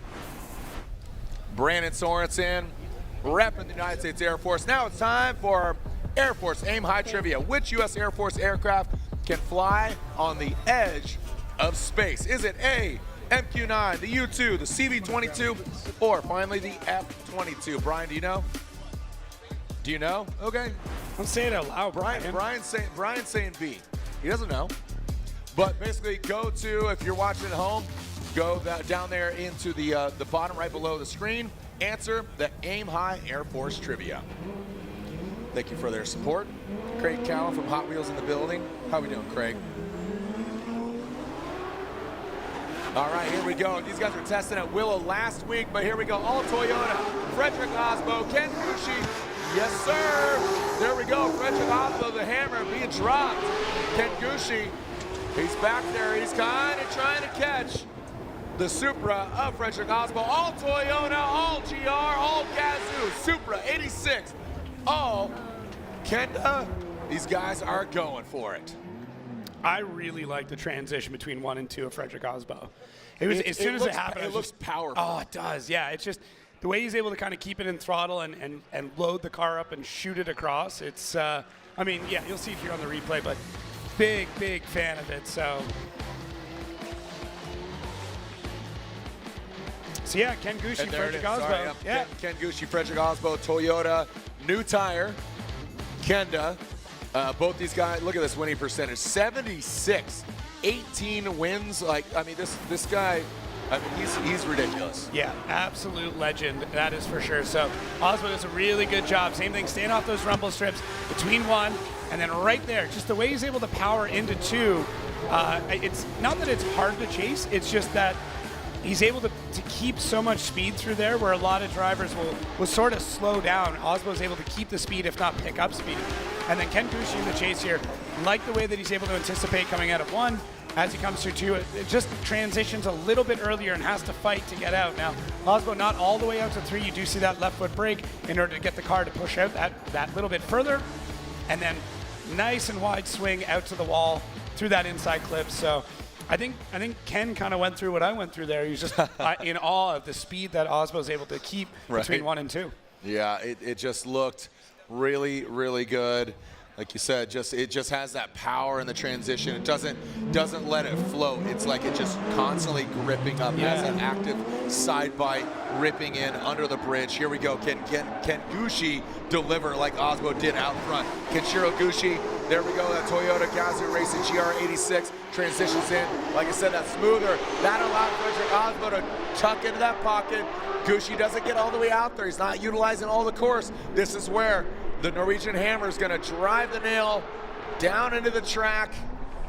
And Ken Gushi looks good, but this is a scenario earlier of James Dean, and we're talking about that of, it was, oh my gosh. Trenton Beecham? No, Trenton Beecham. Yeah, great run, but just got outpowered. Yeah, and Ken here, I mean, a bit more of a straight line approach on initiation, gets the tires lit off, kind of shallow through one, has to add some angle late, a little bit shallow through two, and then although he's got the speed, he does not get the car all the way out to three. So I like the aggression we're seeing out of Ken. I like the speed that we're getting out of Ken. There's not a lot of hesitation there. There's not a lot of corrections, but ultimately just not on the same line that we saw from Frederick Aasbo previously, which was that big, flowy, wall-to-wall kind of wide S's line. Although coming out of three, things do look good there for Ken. I would have liked to see a bit more angle through the touch and go, but the biggest thing for me coming out of Ken Gushi is these mechanical gremlins he was fighting, you know, some of the setup gremlins he was fighting seem to be at the wayside. Now it's just up to Ken to lock in and do what we know he can do. I mean, he's an absolute legend in this sport and has put in so much time and so many laps. He's an incredible driver. It's just now it's time to lock in. Here we go, slide him left for Freddie, right for Kenshiro Gushi. It's a Toyota win regardless. And Frederick Aasbo gets the win unanimously in his Rockstar Energy Drink Toyota GR Supra. Him on the Kenda tires, and he advances on. High fives all around. Mario, Sean, Papa Diddy Pop down there in the mix. And there it is, giving him applause as he makes his way back to the hot pit area. Continuing on, our O'Reilly Auto Parts Top 16, our final battle. Ryan Tuerck, Ben Hobson. This is gonna be a heater. Ryan Tuerck, you know, he fought hard to be in this position, and Ben Hobson going against Simon Olsen. He made quick work, but I'll tell you, both them, they're out for it. You know, they have something to prove. Ryan Tuerck, he's one of those guys that has been the bridesmaid. Hobson, he says, dude, he turned a new corner, literally here in his vehicle from last year to this year. He's been looking poised. He's got a good vibe to him. So does Ryan Tuerck. They have all the assets, the car, the talent, all of it. But who's going to advance on to go against Frederick Aasbo in the Grade 8? Here we go, our final battle, O'Reilly Auto Parts Top 16. Ryan Tuerck, Rain X Toyota GR Corolla. Boom, initiates Ben Hobson simultaneously. Good transition into that first outside zone. Hobson, little quick correction. You saw that Corolla die. Oh, we got contact, or is that a correction? Looked like Hobson might have gotten to the side. Yeah, look at that, you can see. Oh, we got more contact. Holy cow, look at this. Ben Hobson chomping at the bit to the side of the Corolla. Let's get the truth serum, the overhead camera. That is going to be telling of what the cars were doing.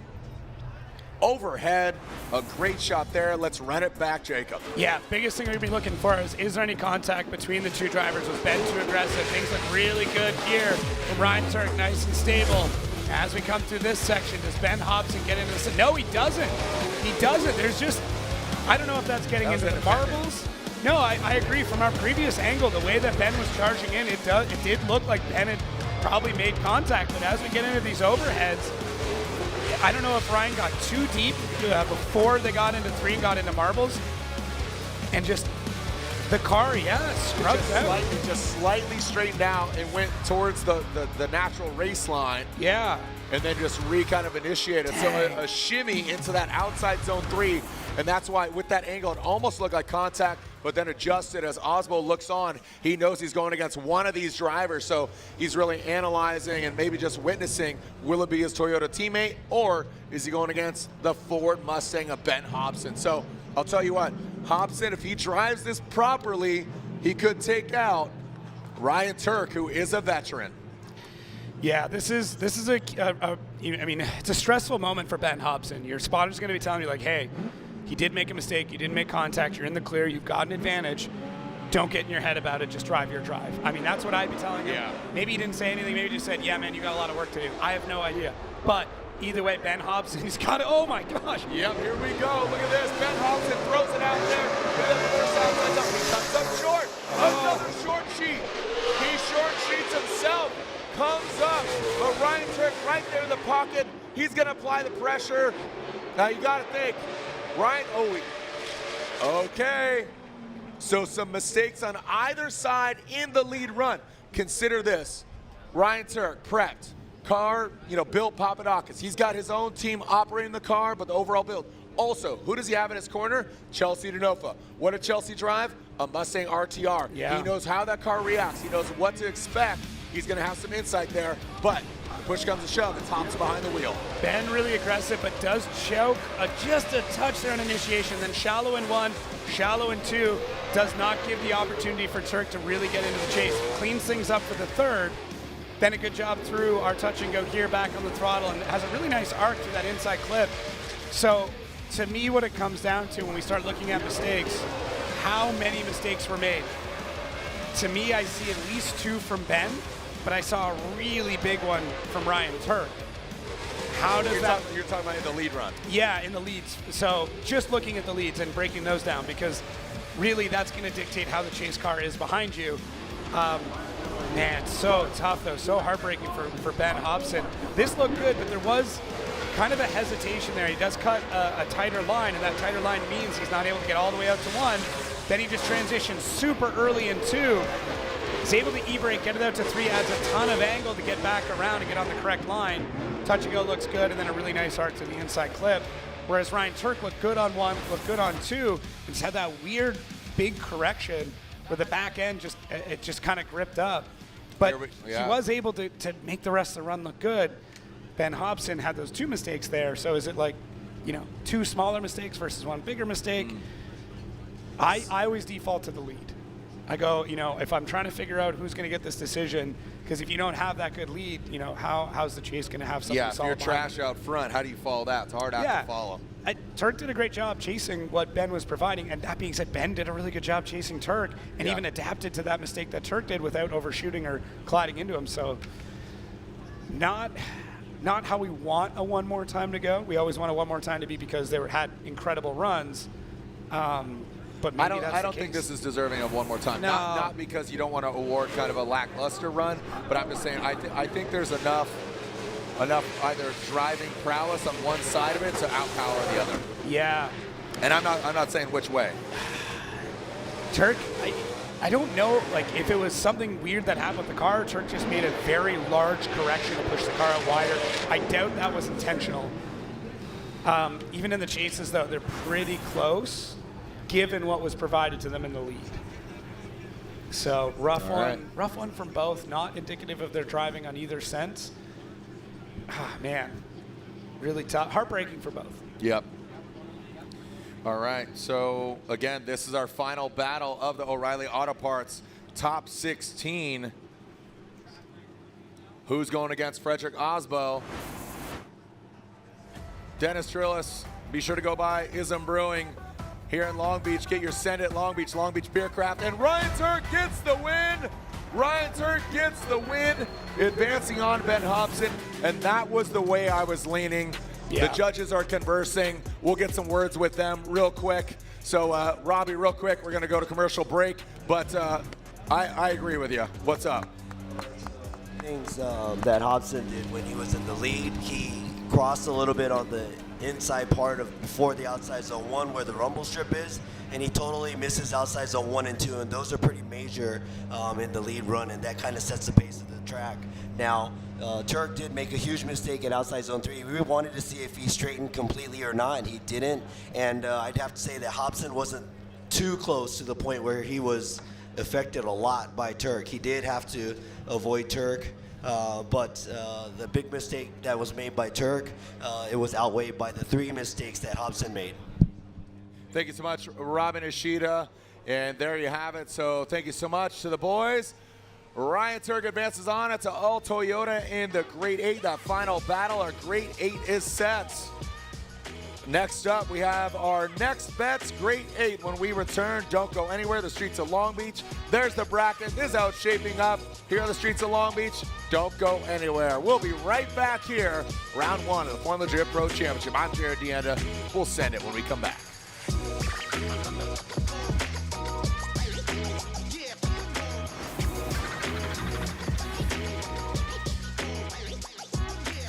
Protect your phone with Quad Lock, the world's best phone mounts. Designed and tested to make every day and every adventure better. When you choose Quad Lock, you're choosing the most secure and reliable products available. Quad Lock, every day, every adventure.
Ready to turn your passion into a career? At the College of Applied Technologies at the University of Northwestern Ohio, we offer exciting programs that put you on the path to success. From high-performance motorsports to hybrid electric vehicles, agricultural equipment to robotics and automation, we've got it all. With 70% hands-on education, small classes, and practical real-world experience, you'll gain the skills needed for a profitable and successful career in the skilled trades. Find out more at unoh.edu.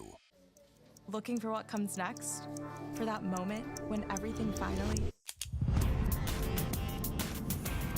1 minute!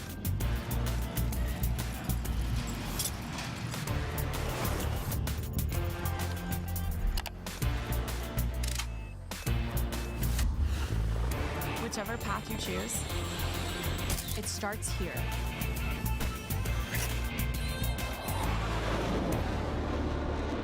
These are my race treads for going the distance.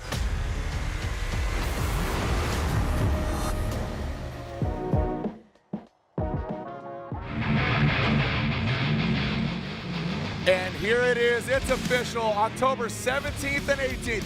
We'll be back here, but a different layout. It begins on Shoreline Drive. And I mean, that it's in songs.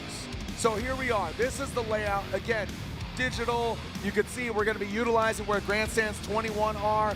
There are light poles over there. We're going to navigate around those, but we're going to have a first ever purpose-built Formula Drift arena right here. Different layout, round 8, Shoreline Showdown, LB2, whatever you want to call it. We're branded Shoreline Showdown, and I think naturally we're calling it LB2 here in Long Beach. So October 17th, 18th, if you want to buy your tickets pre-sale, if you're in the building, there's QR codes when you exit. Scan the QR code, buy your tickets now, or go to formulad.com/LB2. The boss, Sage, is in the building. Baby Sage helping out his people. Hey, is the naming still open? Can we go with like Too Long, Too Beach? Like, do you know? No? All right. I tried. Yeah, get in my office. Okay, step out, you're fired. Yeah, thank you. All right, here we go. James Dean, back in the action. James Dean going against that of Connor Shanahan, all Irish battle. And there's James Dean. Puts it right there in the outside zone 3, transitioning into that inside clip. Just, I mean, like, I know. What? Why? Like, what? I mean, this, I don't even, wow. Yeah, just wow. I mean, wow. Okay, wow. Out of the gate, big swing, big feint initiation. Look at how wide he is through that section. Connor Shanahan gets right in there. We'd like to see a little more proximity with that timing. That dive into the second outside zone looks good. James Dean with the tiniest of corrections just to make sure that he's absolutely perfectly online. And the rest of the run looks good. I mean, Connor Shanahan, James left the door wide open. He left the pocket there the entire time. He could have been slapping the door through the entire run. And Connor Shanahan did really well. He got in with the proximity. Like to see a little bit more mirroring, but same thing, those RTRs are so dang fast. And Connor Shanahan doing what he can to get through the rest of it, but James Dean just on an absolute heater today. The big variable is who's going to beat themselves, because Connor had a phenomenal chase run. Now with Connor out front, he's got to put down just as equally good run. I mean, that was like a high 90s run. We'll just call it what it is. If we're back to qualifying numbers, and Connor's now going to be out front, and if James really just wants to solidify it, going against somebody who he's seen grow up, now here he is on the streets of Long Beach, James's favorite track, not leaving anything to question on how dominant he is. He's going to be on the door of Connor Shanahan. And guess what? No tomfoolery, no trickery, no Irish games here. This is bragging rights at the pub tonight. Connor Shanahan initiates. James Dean right there. Initiating. Shanahan gets all the way out there. Almost out bumper, the tiny little bumper. Brings it under the bridge. Here comes James Dean. Watch this. He's going to sink in the sword. The Mustang diving in the side of his fellow countryman. Now bringing in that final inside clip. Barely just nudges that inside clip. Wow. Wow, wow, wow. Are you not entertained, Long Beach? Come on. They make this look so easy. By the way, there's no magnets. There's no radio control. These are man in synchronicity with machine with walls on either sides. Don't try this at home. No, this reminds me of Orlando last year. Just two drivers who know that they can put everything on the line to go against each other. And look at James Dean, able to surge and then still keeps almost a perfect mirror through. Allows Connor to transition there. Connor actually catches that touch and go pretty heavily, and that's really the only mistake in this entire run from either of them is just being a little bit too aggressive. Look at Connor. He is grinding the wall at initiation. He is going as wide as possible, and that almost seems to be how they're trying to fight each other, is like, I'm going to give you so much opportunity to chase me through this entire run. I'm going to give you absolutely everything you need to be right up on my door, and if you're not, that's on you. And that's the way this should be. This is the way that we want drifting to be. We want big, wide turns. We want these tandems to be absolutely epic, absolutely insane, and that's what we got from these drivers, from these two absolute Irish legends. Love it, love it. Look at these guys. Oh, man. James, Connor, this is, like I said, bragging rights. Slide him left for James Dean, slide him right for Shanahan, and I got to think it's going that way. James Dean gets the win. James matched angle. Look at that, respect, and both right-hand drive. Reese says, James matched angle. And I think that was the big deciding factor. Proximity is great, but boom, parallel, right? Like they were inverted. You got that. Hold that thought. We'll be right back because Lorette Nichols down there with the Norwegian Hammer. Lorette. Well, hello, Jared. I was just catching up with Frederick and asking you about the start of your season. Are things dialed in for you? Maybe not 100% yet, but we're working on it. And it's a pretty big weekend for us with our first outing with Kenda. We're on the Kenda Vesta tires this year, and they've been absolutely phenomenal so far. Both Ryan and I are on them. Lots of drivers out there now on the new and updated Vesta, and they're great. How's that warrior mentality clicking in for you? It's clicking in. It's always kind of wild coming into Long Beach because it's such a tricky, challenging, unforgiving track. And I've been back in Europe practicing on the frozen lakes, and that's great practice, but it's definitely not the streets of Long Beach. I'm finding my groove. The last battle with Ken felt great. Felt like I finally got the lead run down. I had a pretty solid chase on him, and I'm going to need everything I got now because I'm going up against Ryan next. All right, guys, let's see what this three-time champion with 19 wins can do. Wow, I mean, just unstoppable. Hey, yeah, James Dean, guaranteed podium. #1 last year, #1 seeding spot. He's guaranteed at least third. Does he want that? No, he wants better. Here we go, Adam LZ, Forsberg. Adam LZ will lead in his Drift HQ BMW. Forsberg out for blood in that all-new Nissan Z. Wow, we see all the course transitioning under the bridge. Adam LZ brings the outside zone 3. Neff vodka all over the track, spilling it like oil spill. Cadillac spills. Forsberg shortens up, loses some angle around that final inside clip. Wow, no holds barred, baby. That was well done by LZ and Forsberg out the gate. Yeah, well, Adam getting more and more aggressive with each run, and Chris just looking as hungry as ever. I mean, this is really a throwback to the Chris Forsberg of old, the way that he is driving right now. And Adam LZ looking super fluid through this entire zone. A little bit of a left foot brake to try and get it all the way out to 3. Comes up a bit short there, and Chris Forsberg dialing things back just a touch, holding back just a little bit. Maybe that's what he saw with Adam being a little bit shallow into 3. Now, we are starting to see the temps drop. The track is going to be changing, and drivers need to make adjustments for that. But look at Adam here. 1, 2, and the only critique I got for him at this point is just wish he was a little bit deeper in 3. If you want to make it into the top 4 at this point, you've got to be almost perfect all the way through the zone. That being said, it still does leave an opportunity for Chris to make some sort of mistake, and Adam can be right there to take advantage of it. But Chris Forsberg in the chase, everything looked good. Would like to see a bit more proximity on it. A couple little notes here and there, but really, I think this next battle is going to be, it's going to be epic. Decisive. Yeah, and I mean, Chris is hungry. We've seen it in those interviews. He's out to prove a point. Yeah, you know, there's an acronym on his suit that he says, man, he's going out for blood. Yeah. He's a veteran. You know, he knows, he loves this, and he wants the results that he knows he deserves, and he's out there, so he's not going to leave anything to chance here. I'm expecting a big, nasty initiation here, and here we go. Chris Forsberg coming into view there. Tries to get all the way out to outside zone 1. There goes outside zone 2. Now coming to outside zone 3. He is allowing Adam LZ to be right there, tucked in. Now transition at last inside clip. Adam LZ applies the pressure. He nudged him across the finish line. Like I said, both these guys, MF Field picking up a new sponsorship, Net Vodka. Really cool party the other night at Pike Bar. We'll be there maybe tonight. But again, Forsberg won earlier against Hero Manoa. It's either Forsberg or LZ going against James the Machine Dean in the Final 4. I gotta tell you, I think it was a good approach, but was it enough by Forsberg? Yeah, we'll break it all down right now. So Forsberg does a good job on initiation, gets in a little bit late there, and Adam kind of had to check up just a touch. But yeah, let's see. And that Forsberg does do a better job when it comes to the outside zone 3. And then through this touch and go, you can see how much Chris is pushing, but Adam's pushing even harder and more or less trying to get him across the line. Judges already looking for a side-by-side. You can see this really cool view here from Justin Smash, our drone pilot, as they push into outside zone 3. And Adam just feeding the wheel back and forth. I like the way that Adam kind of slowly pulls out before the touch and go. Doesn't jab the brake, doesn't disrupt the car, and has that transition be a little bit smoother before he gets back on the throttle through the transition.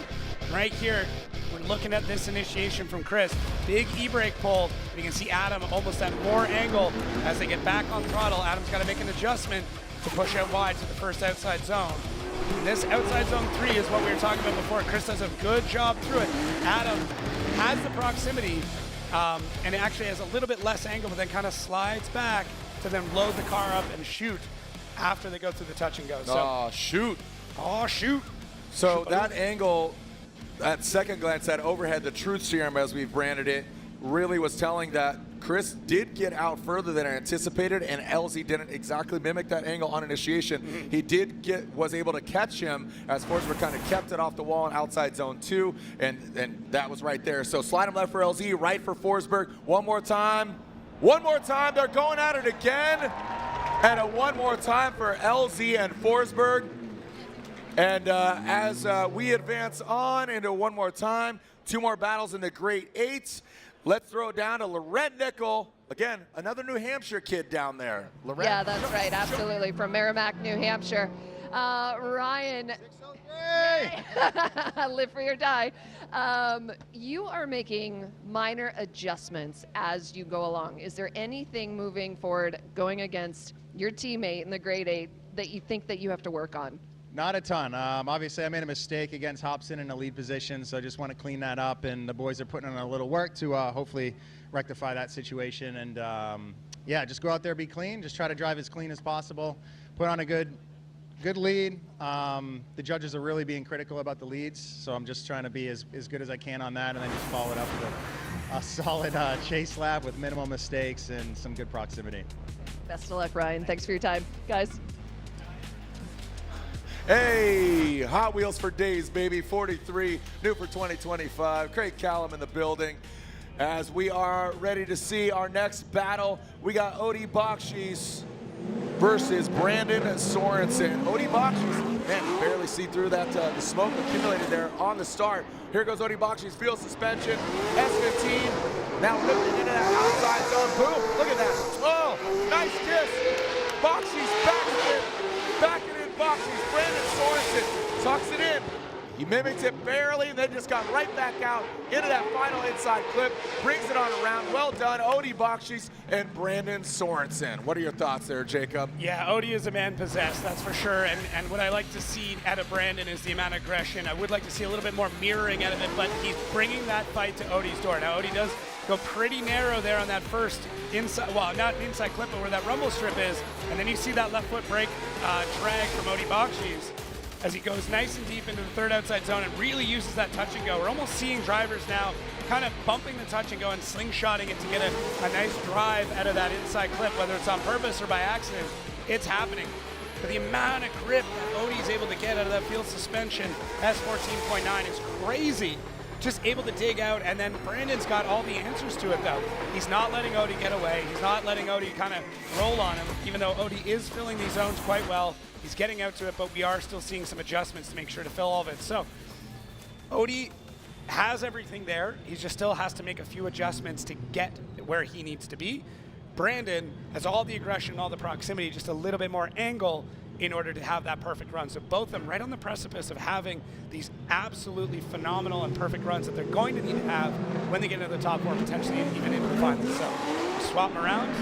Brandon Sorenson out in the lead.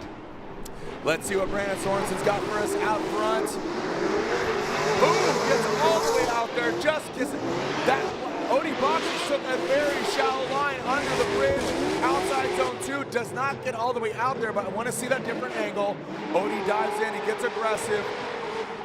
Let's take a look at this, because Brandon really got all the way out there, but he just barely kissed it. Yeah. So I don't think it disrupted the car. I don't think it got in Odie's way. Odie maybe anticipated him coming up shorter. Did Brandon hang it out too long? Let's get that overhead shot. So let's see, Brandon, little bit of a feint initiation as they go in. Odie and just waiting and waiting and waiting before he can get on the throttle, and then through that, oh my gosh, so close there from Odie Bachis. Absolutely incredible, but that transition happened a little bit early, puts him on a bit of a wonky line, and he does make the correction, gets back in, and I would say Odie does have that section to chase that he could have cleaned things up. That transition, though, is absolutely epic. Yeah. As they push out outside zone 1. Look at that. I don't know how you do that. I don't know how you time that. The only downside with it is it does put him on the inside line. He is able to mirror and mimic a little bit better in a few spots than Brandon did, but Brandon gave him all the opportunity in that lead run. He was out there. He was out nice and wide. Very predictable in that lead, and man, such a tough decision. Yep. Both of them, and listen, I know I'm making some critiques here, but it's so minimal and they're so tiny. But that, like I said, now that we're getting into the point of trying to make it into the top four, that is going to be the difference, especially with James Dean sitting there already holding down that podium spot. If you want to try and take him down, you have to be perfect. You're going to have to bring it, that refinement here on just how perfect he was. Slide him left for Odie, right for Brandon Sorenson. Sorenson is going to the Final Four.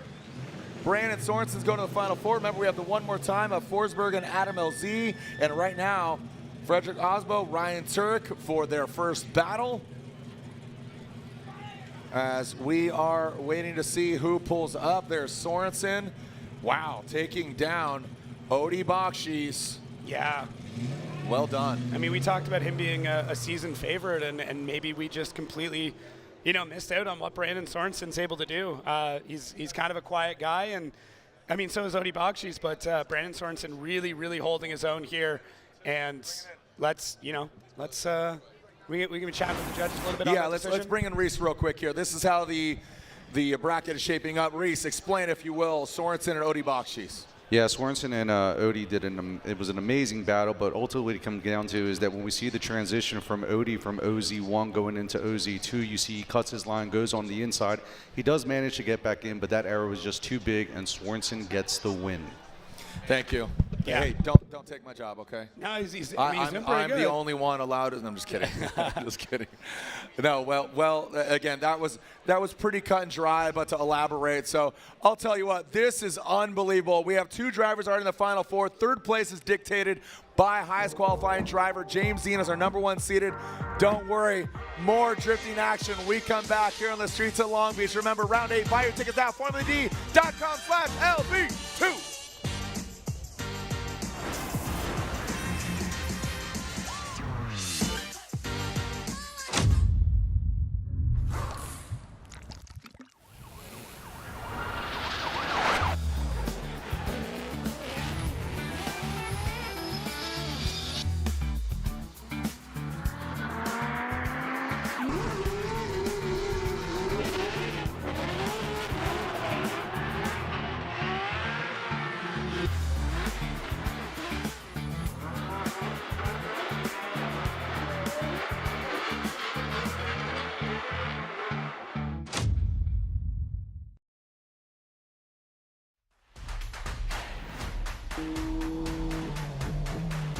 モータースポーツで得た高度な技術をすべてのレイズホイール一本に込める魂は永遠に変わらない。ビヨンド・ザ・レボリューション。ザ・コンセプト・イズ・レーシング。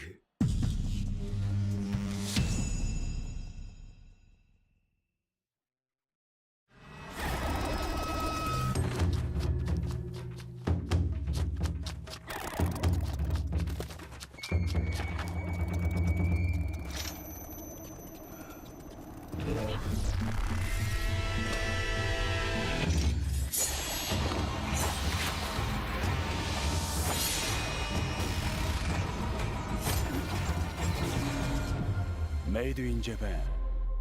Breed.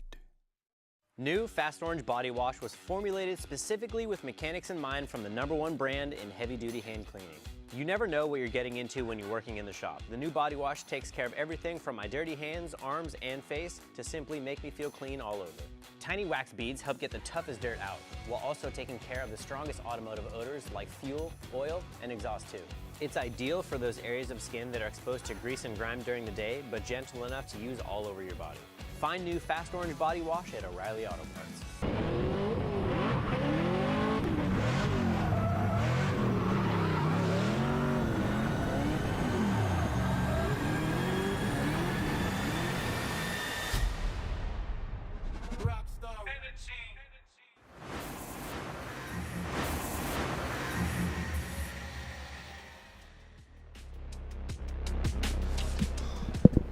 Welcome back. The party continues here on the streets of Long Beach. It's a beautiful day. 4:31 on our local time. Fans tuning in across the globe. How we doing out there, Long Beach? Make some noise. Whoa, whoa, whoa, whoa. How we doing out there, Long Beach? Make some noise. All right, let's get a wave going. Those closest to the bridge. Those closest to the bridge on our side. There you go. You're holding up the sign there. How long is Long Beach? He's got his Jacob Gens beanie on. You're going to start it on 3. You're going to start the wave because Kayla hates waves. Here we go. 1, 2, 3. Send it. Stand up over there. Come on. It's coming this way. It's going towards the water, and it's going to circle all the way around. Come on now. Get those hands where my eyes can see, baby. Busting rhymes, busting clutches, busting times. Let's go. Going across the track. Keep on going. Keep on going. One more time coming up next. Keep it going. We got the whirlpool, baby. We're on Shoreline Drive, bringing it across the way. Go. Yeah, there we go. Keep it going. One more time. One more time. You're right on time. You're not late. Round 1, you're here in the building. Let everybody know. Create the FOMO. Let it enter your body. Yeah. Keep it moving. Oh, we got those sands too. That's right. Coming all the way around. And bring it on home one more time between Adam LZ and Chris, the Force Forsberg. Send it! Adam LZ up front, Trip HQ, BMW. Coming into view, boom. Right there outside, Forsberg comes up a little shallow, drops into formation, then the angle. Forsberg goes in that last outside zone. He tapped that back right into outside zone 3, straightened him out. Let's take a look at that overhead of Forsberg in an outside zone 3. Was it independent? They were coming in blazing hot. Yeah, boat drivers just, I mean, so much speed coming through our little pinball section there, and I just want to see what happened to Chris in the chase there. It looked like he was going wide, and then obviously did and caught the back end. So LZ out front, big, lighting up the tires early, fading out, pushing really hard into that first outside zone. Chris back just a little bit and then tries to dive after the second outside zone. Adds a bit more angle and just goes a little bit too hard. And catches the wall, and LZ able to take a little bit of a hit and make it back around. Great job there from Adam LZ of staying into it even after the collision. Let's see. Lead looks really good. Forsberg testing things out on the way back through the tunnel, but just a little bit too much. That's all it was. Yeah, Chris, so Adam went really deep into 3, but was able to kind of dig out, and it looked like he almost dragged, you know, Chris into deep waters. I'm like, all right, I'm going at this. I'm going into outside zone 3 hot, and Chris just didn't catch the timing. And I mean, I'm happy that Chris's car is good. He's obviously whipped it around, doesn't call a 5-minute, and gets back to the line. All right, so we are seeing, you can see Forsberg, that back right corner. He is back at the line, and we are finding out that Adam LZ does have a DB tire. So yeah, so it looks like if it's, you know, the driver side, I gotta make sure I got the right driver side, you know. Yeah. But driver side rear was that from Chris, kind of bouncing and catching him. That's more or less what I want to look at. And that would fall under contact. That would be contact with another car. Or did he DB'd here? I don't think he would have DB'd in 2. So outside zone 3 is where you're thinking so yeah, I mean, you're Chris, saying driver's side, so the left side that we can't see currently. Right. So when Chris hit the wall, he did swing back around. He did catch Adam. Hard to tell with that angle. And then the overhead. The overhead's got. This is the truth serum, man. This is gonna really tell us. Like you said, outside zone 3. Chris hits wall. Catches him right there. Yeah. And if that back left. Yeah, and if that is where that DB happened, if it's on that wheel, basically we have defined contact as making. I mean, contact is when the vehicle touches the wall or a car. Sorry, thank you. Yeah. To clarify, his spotter's saying it ripped the valve stem out. Oh. So it's not just a DB. So yeah, so valve stem's out. That back left, so I would have to assume that would be due to contact. Right, and that's not at fault contact, so he should be able to just go and change that tire if it was any other incident. Now that, as long as the judges are agreeing on this, that would be the case. Now it's a very small amount of contact, but it still happened. One car hit the other car, Forsberg hitting the wall, making contact with Adam. Adam would be able to make a repair or a change on his car. If it was a bigger contact and he had to replace the tire, like let's say it's a, you know, he's got to replace a bunch of stuff, it's pretty easy. In this case, it was so close. All it did was tear out the valve stem. No, I mean that's, yeah. I don't think it might, I mean, that is, usually DB'd, it's like, okay, you're running such low tire pressure, in DB'd, okay, problem. But again, watch zone 3. So under the bridge, cool, everything's fine. Forsberg taps that back right, it straightens him out, and that front bumper ready, and watch the attitude of Adam's car. Yeah, that's it. Great pause job. Boom, yeah, just pause it right there. Yeah. Adam LZ tried to continue on. He did. He actually did a good job. Yeah, I mean that's perfect. That was textbook. You can't even tell that he is minus a valve stem. So there's Forsberg. I'm assuming Matt told him, hey, you know, contact was made. So that will be a replacement of a tire. Stem is out. So as far as the contact was made, Adam is allowed to replace the tire because contact was made. If Forsberg wants to get hands on his car, he would have to use a competition timeout, I'm assuming. So again, Forsberg is at fault. Adam is allowed to replace his tire, get hands on the car without utilizing his competition timeout. Forsberg, if he has to get hands on his car, if he wanted to get hands on his car, he'd have to use a comp timeout. All right, so there we have it. You can see Adam LZ, Colette Davis giving him some praise here. We'll finish out the second half of this battle of LZ. Tires are hypercritical, and as you know, tires are a critical component. So the tires, some people bounce around, and the Frederick Aasbo camp has switched tires. They switched over to Kenda. So let's dive a little bit deeper into the natural sticky black stuff. We're talking tires with Aasbo and Papadakis. Welcome to the Formula Drift Championship. The streets of Long Beach is ours. That's right. I think the first round of the year is really all about getting back to the groove and hopefully coming out swinging. I'm looking forward to putting the new tires to the test. The Kendas are really looking good and feeling good.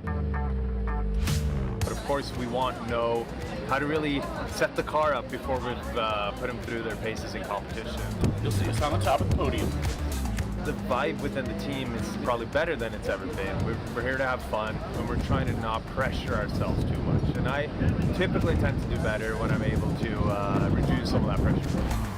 This is round 1 of 8. Long Beach is very special because it's the first round of the year. It's, you know, a beautiful course with that stadium feel. It's very much a video game feel. This is the holy grail of drifting, and for that to be the season opener, it's awesome for the show.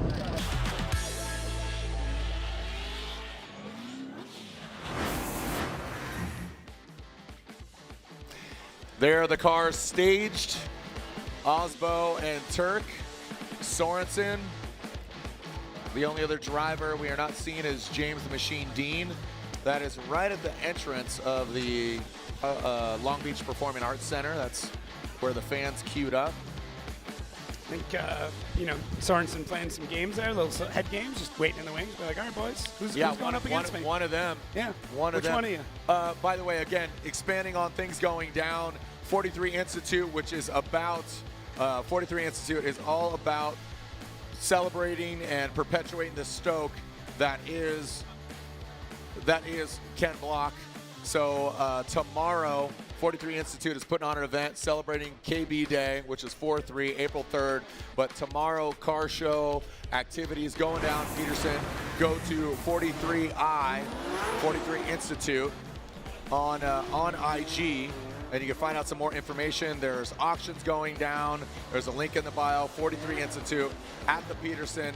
Go on by, check it out. Peterson tomorrow, and celebrate KB, Ken Block. So cool, yeah, matchup there. 6 wins for Frederick Aasbo, 3 for Ryan Tuerck. So, I mean, Tuerck's got a little bit of ground to make up. I'm sure he's, you know, I don't think it's something that they talk about often, but I'm sure it's something they both know. Who's won more against each other? No, I don't think it comes up, but I have a feeling that they're both aware. Yeah. Yeah, I think they're friends, but they're competitors at the end of the day. I think they hate each other. I don't think. Is Tuerck capable of hating anybody? Is Aasbo hate? Like you say that like so. Aasbo is. No, yeah, that's a good point. I know Tuerck. I know Tuerck pretty well, and yeah, he doesn't like some people. Interesting. Hopefully I'm not on that list. I hate to bring it up, but yeah, you're on that list. Joke. Here we go. Frederick Aasbo. Right now, his bitter enemy, Ryan Tuerck. But Ryan Tuerck's gonna fight for it. Ryan Tuerck, he's at chase position. Really good prowess. Lurking in the smoke. Well done. And there goes Frederick Aasbo. Tuerck brings it home around that last inside clip. And Jacob, you talked about it. Outside zone 1 to 2. Aasbo, just it's just like a fast segment for him. Yeah, I mean, if we're getting to, like, you know, sectors and zones, it's just the way that the car is able to shoot across from 1 to 2, and you can see Tuerck transitions just a little late and a little bit shallow. But yeah, Aasbo just so fast with that, and then Tuerck tries to attack coming at the end of 3 and falls a little bit short as Aasbo then gets on the throttle to transition into our touch and go. So seemed like a little bit of timing issues on Tuerck's end of things, but I think he might have had some directions issues there as well, unless he was planning on heading back to the hot pit. So see here if he might be. I don't know if they're calling a comp timeout. Just looking to see if I can get any clarification from a spotter as to what's going on there. I see somebody in his ears letting him having that conversation. So hopefully we'll get an answer here back from Chris as to what's going on. Tuerck getting some insight there. What's going on? Yeah, he's back there quite a bit. Yeah, it's the back and forth I have some questions about. Is see the 411 team heading out there? All right, so he's Looks like he's turning right back around. No hands on the car. Yeah, he's going right back to the line. All right, here we go. Here we go. Make some noise from Ryan Tuerck, Frederick Aasbo, Long Beach. And bringing it back to the line. Sorenson waits in the wings as Brandon Sorenson. He qualified 10th. Taking a look at this once again. Yeah, just trying to see if there was anything, that might indicate why Tuerck was having these issues. Definitely bathed in the smoke through outside zone 3. I didn't see any contact there. Like I said, just seems to be a kind of a timing thing with it. Aasbo's really quick. Could have been a little deeper in a few zones, but all things considered, looked pretty good. And then now, okay, there's Aasbo. Took me a second. I'm like, no, Aasbo's back off the line. Like, what's happening here? Okay, here's the second half of this battle. Ryan Tuerck gets the clean air. No rain X needed. Absolutely a beautiful Southern California day. Aasbo's team looking on. Here comes Ryan Tuerck, that rain X Toyota GR Corolla. Both these guys on Kenda tires, outside zone. Yes, sir. Here's a shovel. Can you dig it? 1, 2, outside zone.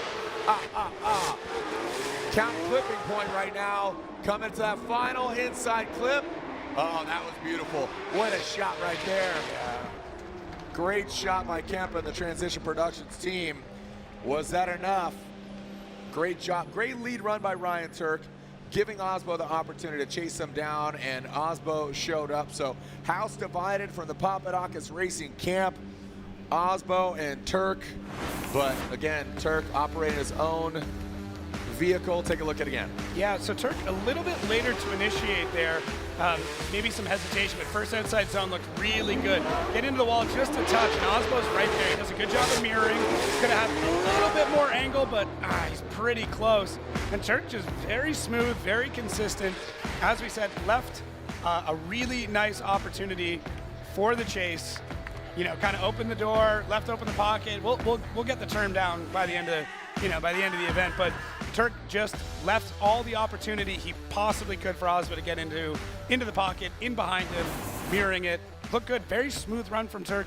I'm really curious why they wanted to call the 5, but if there was a mechanical, I can't see it. So yeah, I figured this was going to happen. So Aasbo a little bit shallower through that zone, a little bit faster for sure. Very similar angles to get out to 3. Tuerck might have been a little bit deeper. Through our touch and go, they look very similar. Man, this is a lot closer than I originally thought. Right. Chases are both really good. I would argue that, yeah, Aasbo was maybe a bit closer and had a similar angle in the chase, but Tuerck left a lot of opportunity for that, whereas Aasbo's run maybe had a touch less angle and was a little bit faster. I think judges are asking for the side-by-side again. Wow. It's tough. Yeah, at first glance, like you said, didn't anticipate it to be that trivial. Yeah, if at first you don't succeed, go for gold. BC Racing. BC Racing, the official suspension of Formula Drift. Let's take a look at our side-by-side replays. Okay, I'm just going to look at the chase here now. So Tuerck closer through that first outside zone. Aasbo falls back. Second outside zone, pretty similar. Third, Aasbo gets in. Tuerck has to fall back. Dang, this is... And then Aasbo a little bit closer through the final inside clip. The more I look at it, the harder it gets. You're hoping for some clarity. You're hoping to be able to pinpoint something and get a decision. But yeah, every time I watch that, I'm slightly more divided. All right, breaking it down, analyzing our judges, inputting our scores. It's moments like these that I'm happy I'm not a judge. I'm really happy I'm not. They can hear you, right? I'm aware. And they should know that I'm happy I'm not. It's a very unenviable position, because at the end of the day, you are selecting one judge over the other, but that's the motorsport you're in. And there's only one winner at every event. There's only one winner in every battle. And there's only one winner right now. Frederick Aasbo, Ryan Tuerck. Slide him one more time. Slide him left for Aasbo. And Frederick Aasbo gets the win. Narrowly nudging him out. Robin Ishida with the one more time. Brian Eggert going to you, throwing that headset there. So just a 2-1 going to you, Brian. Frederick Aasbo, what was the tipping point for yourself? Yeah, they were both very good runs. Guys did great putting the cars where they needed to, stayed off the rumble strip at the entry. It came down to me kind of towards the end of the run. Aasbo maintained proximity towards the inner clip at the end when he was in chase. Tuerck just slightly fell off, but then also when they're in their leads, Aasbo did a slightly better job at the inner clip. So it basically came down to just the end of the course. Right on. Thank you, sir. Yeah. So Aasbo advances on. He goes against Sorenson. We have the second half of the Forsberg Adam LZ battle. Chris Forsberg did opt for a fast orange competition timeout, meaning got hands on the car, got new tires. Adam LZ was allowed to put on that back rear left, therefore putting out the changing out the back right. That would be just inconsistent. It would be you know, just a variable that would be really odd. Yeah. So you know, it's kind of offset, kind of running on one that's burned and one that's new. Weird. So here's the second half of the battle. Great gate. Chris Forsberg out front, Adam LZ in the chase. But one more time, remember, they have already seen battle once. This is, whoa, buddy! Forsberg leads him in that first outside zone, shredding that back bumper, into that second and third outside zone now. Adam LZ, some separation here. Remember, they had some contact. Adam LZ flirting with that touch and go into that inside clip. Remember, run one, I'm sure we'll go for that side-by-side just to make sure. Remember, just to recount for the runs, maybe not. I guess they're not requesting it, but just to remind the fans, Forsberg in that chase position. Oh, look at that, Aasbo. Thank you, thumbs up. Woo. All right, little blessing, high fives.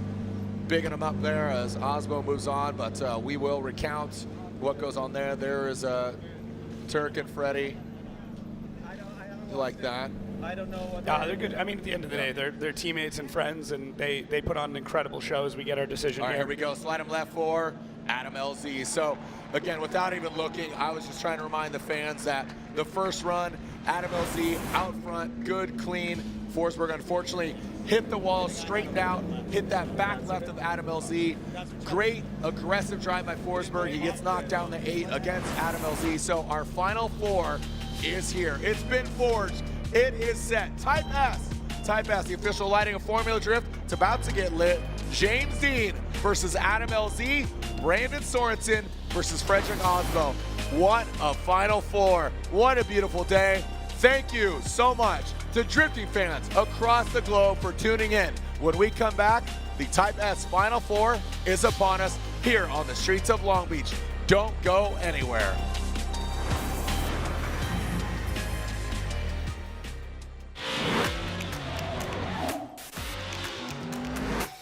Drifting is not just a sport, it's culture, it's in our blood.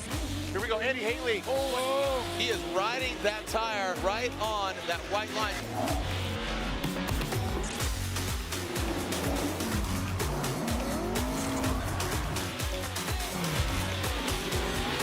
Tires are what we live and breathe in Formula D. We couldn't do this without them. Motorsports isn't complicated. It's made up of races where you go as fast as you can, as best as you can, as sideways as you can, and whatever this is. Our team, Toyota Gazoo Racing. We make some seriously fast cars, like this one and this one, definitely this one. And they all have great drivers, ones that win, like win a lot. Look at all these legends. The hottest drivers right now are him, her, and this guy. They're all part of a big, happy family of speed demons. Now you're up to speed. You in? You need parts? We got parts. Need it fast? We got fast. No matter what you need, we have thousands of professional parts people doing their part to make sure you have it. Product availability. Just one part that makes O'Reilly stand apart. The professional parts people. O'Reilly Auto Parts.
edition GR vehicles to the public for the first time Thursday night at the Night Lights event.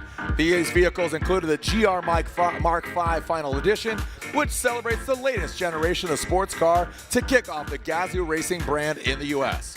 We also had an amazing GR86 Yuzu edition. This vibrant yellow exterior color is a nod to a memorable special edition of GR86 predecessor, the Scion FRS Release Series 1.0.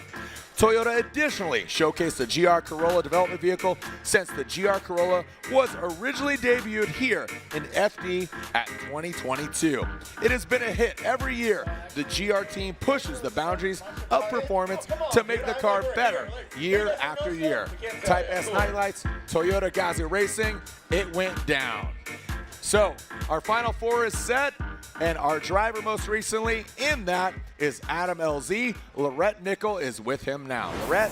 Yeah, thank you, Jared. And LZ, I just wanted to run down here and get your thoughts. Yeah, you know, that was a hard-fought battle with Forsberg. He's been driving phenomenally. The dude's a legend. I'm honored to be on the same team as him. Both of us are sponsored by Neft Vodka now, so it was really cool getting to see both cars with the branding on top of the roofs.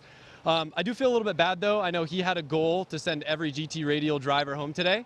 Unfortunately, I didn't let that happen, but if you guys want the same GT Radial tires that I have on my car delivered to your home, head over to TireStreets.com.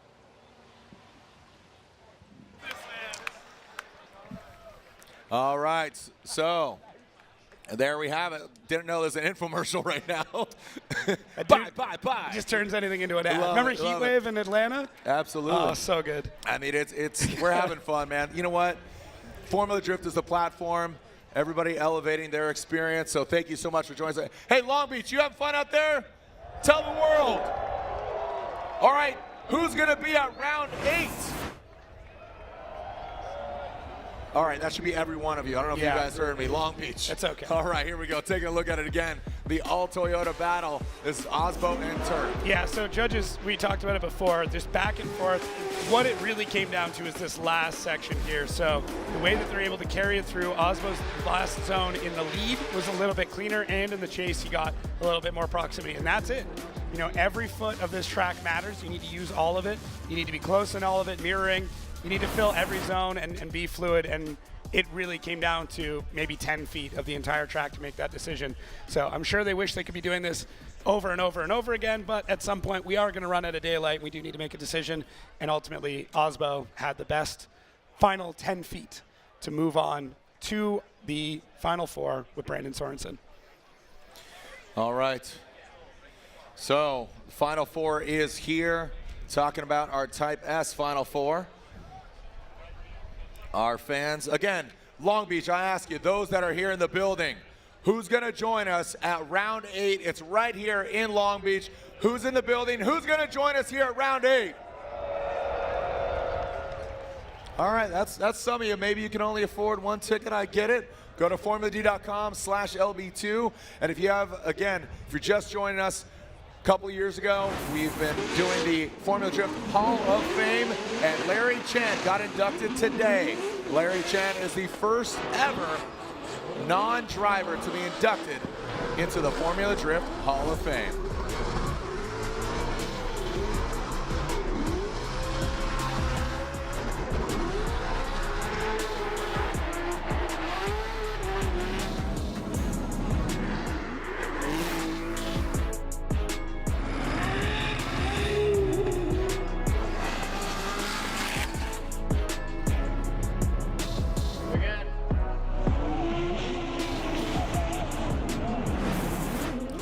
And there he is, Larry Chen. Larry, can you hear me? Larry, you're on camera, buddy. Turn around. Larry! He's showing off the ring. Larry, turn around, everybody. Larry!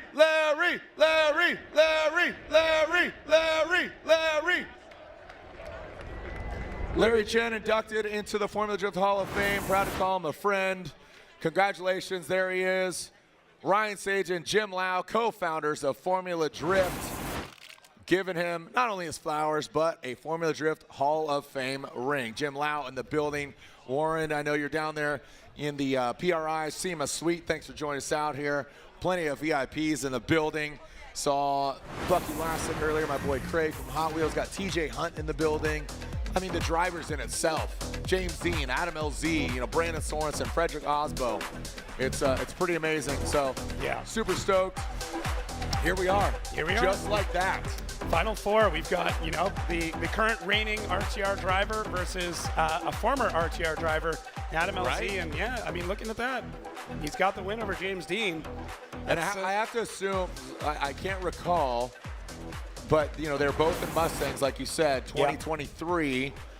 James Dean in 24 really refined that Mustang. Here in 25, the guy to beat. Just seeing how precision he is. I mean, you know, like yesteryear, it's knives, it's scalpels, it's like now lasers. Yeah. That's how he's performing Sergi. He is just on rails. The car has such great posture. It looks good. It's performing well. He loves this track. The formula for Formula Drift and James Dean is absolutely coming to fruition. Yeah, it is.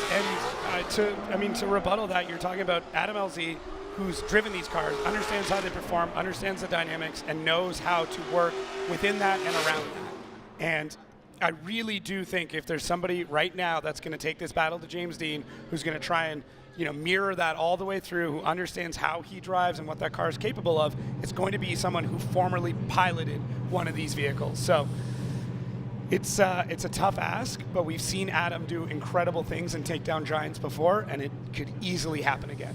Tell you what, James Dean's got that clean air. The car looks good. You can see the Type S lights, the signature RTR grill is on. Here we go.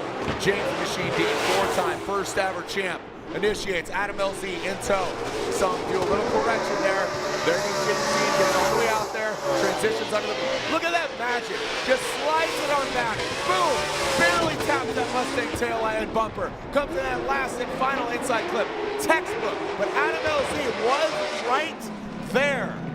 But James Dean is just absolutely, undeniably, unflappable, picture perfect. Yeah, it's like it's just like he's playing replay over and over and over again of his runs. Now Adam, really, really big initiation, actually taps the wall, kind of uses that bump to get out to the first outside zone, then dives into the second. Now has to settle the car through the third, and then James Dean rocket ships off the third outside zone, parks it and backs it into that that touch and go. Totally allowed to. That is a decel spot, does everything he needs to through that section. Adam's still in the chase. Adam's still in the fight. Watch this initiation from Adam behind James, though. Look at, oh, doesn't quite touch the wall. Looked like it from the first angle, but gets back on throttle and shoots out. Just, there's so much grip being made by both of these cars right now. As they're able to get around the course, I would like to see Adam in just a little bit closer, but we'll see what happens when they switch things around. I feel like Adam will get very dynamic with the car. He's going to huck super, super hard. It's not playing games, but if you're going to beat James Dean, you got to kind of shake him off your tail. You've got to drag him into deep waters. You've got to go all the way out to all the zones, and that's just to have a chance at beating him. So that's what Adam needs to do here. He needs to basically be touching bumper through every zone with a ton of angle, leave all the opportunity to James, but make sure that you're doing what he's doing, if not better, in the lead, and hope that there is a rare mistake. Right on, here we go. Adam LZ getting the clean air, Drift HQ. James Dean, look at him tucked in. Is he going to be put into bed? Adam LZ comes up short. Here goes James Dean. Adam LZ needs to force a mistake for James Dean. That is a very hard ask, and look at that. Oh my gosh. Wherever you go, I will follow you. Wow. I will follow you wherever you may go. Wow. Yeah. That I am just in awe of James Dean right now. He is just on another level of perfection, refinement, comfortability, execution, all of it. Yeah, Adam lights off really early on. Now it does kind of close the door a bit. That tight line through after the initiation does mean he's going to be shallow through that section. Outside zone 2 looks good. James Dean mirroring, slowly pulling angle to gain proximity, but mirroring all the way through.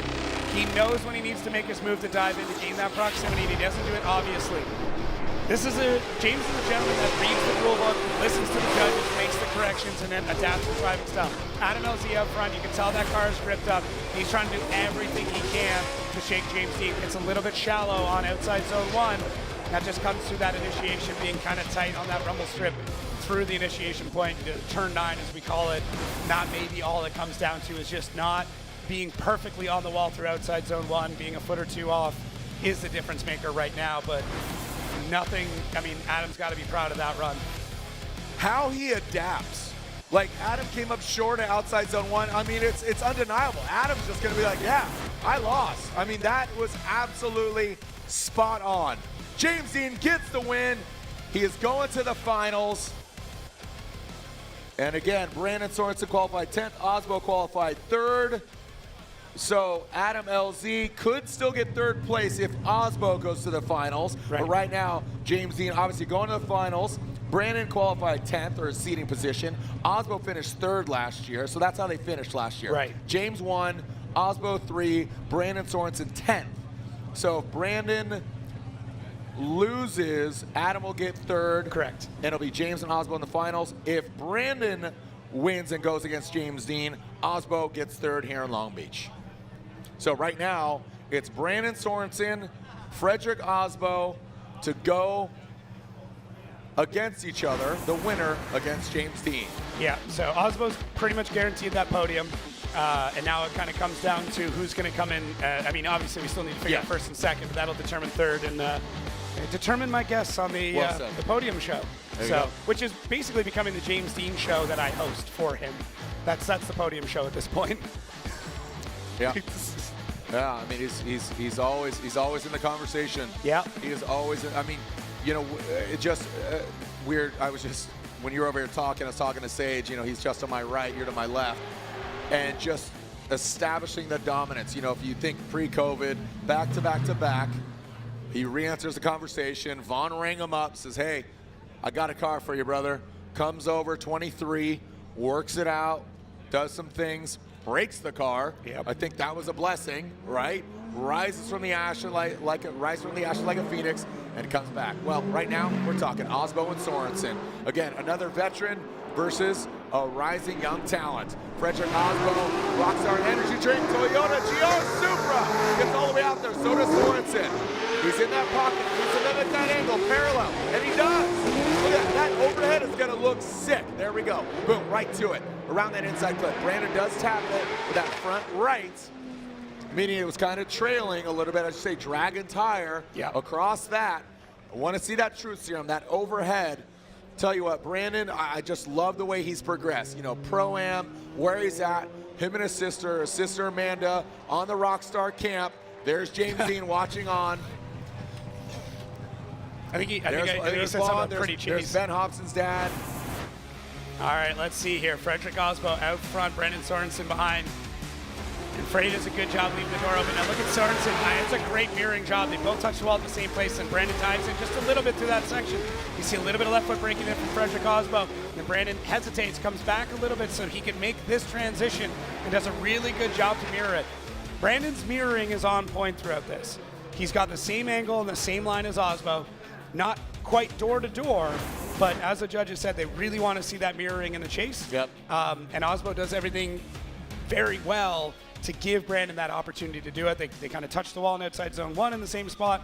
Brandon scrubs a little bit angle to make sure he's in the fight to get to outside zone 2. 3 looks good, and then Brandon pulls back for that touch and go. So yeah, James Dean waiting in the wings, trying to see who he's going against. Mirroring Marin. Reese Marin asked for that, and that's what we're giving him. Here we go. Brandon Sorenson, Air Force BMW, gets all the way out there. Frederick Aasbo. Look at that grip. Now in the chase position, that's where it really shines. Frederick Aasbo, the Rockstar pilot, comes around in that final inside clip. Good composure, just drops into formation. Dang. Speaking of a Rockstar, a pilot, a dogfight, they deserve to be here in the Final Four. Yeah, agreed. Both these drivers have been driving really well. There we are, looking at James Dean, looking to see who he's going against. Von Gint Jr., the boss man, RTR, El Capitan, Ben Hobson's dad looking on. You can see the whole camp there in the background, seeing who he's going to go against. Queen Bee, Becky, you can James's see lady looking on. You can see the concentration from James as he's studying these opponents. He's not even sweating.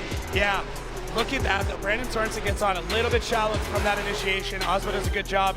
I like when the drivers use the transition to gain the proximity, and that's what we see from Aasbo. A little bit of a surge there outside of 3, gets things set up. Man, we're going to need a side-by-side for this for sure. Aasbo does get a bit more proximity through a few spots, but has to compromise a few things to get it. But Brandon leaves a really good lead out, other than maybe initiation. He could have been a bit wider there to leave the door open, but Aasbo finds the crack, dives right through it, gets into that spot. Transition looks good there. I would say Brandon maybe slowed down just a touch before the touch and go, but man, like I said, we're really grasping at straws here. We're getting very nitpicky throughout the entire thing as the judges taking a look at those replays to truly understand what's going on as we get to our side-by-side. So let's see what we can see here. So first outside zone, Aasbo looked a little bit wider through it. Does allow Brandon to slide into the chase a bit better. Second outside zone, things pretty similar. Brandon gets a bit more proximity, up in a little bit tighter. Third outside zone, pretty similar at that point. And then Freddie maybe a little bit closer through the majority of the inside clip. But man, I don't know. You can... Super, super tough here. It's always a good thing. Here are judges looking on. There's Robbie. Hey, wave to the camera. Reese, look to your right. There you are. Right to your right. Your other right. There you go. Right. Brian Eggert, thank you so much for what you do. Robin Ishida and Brian Reese looking on. There we are in the Sorenson Motorsports camp. Come on. I love the international hand signs we see there from Robbie. Oh, yeah. The hands side by side, trying to show what drivers are doing what. But Reese, it looks like still going through, back on the live stream, checking out the replays on that as well, making sure his decision is correct as we take a look at the Sorenson camp, who's also Warren, pins and needles. All right.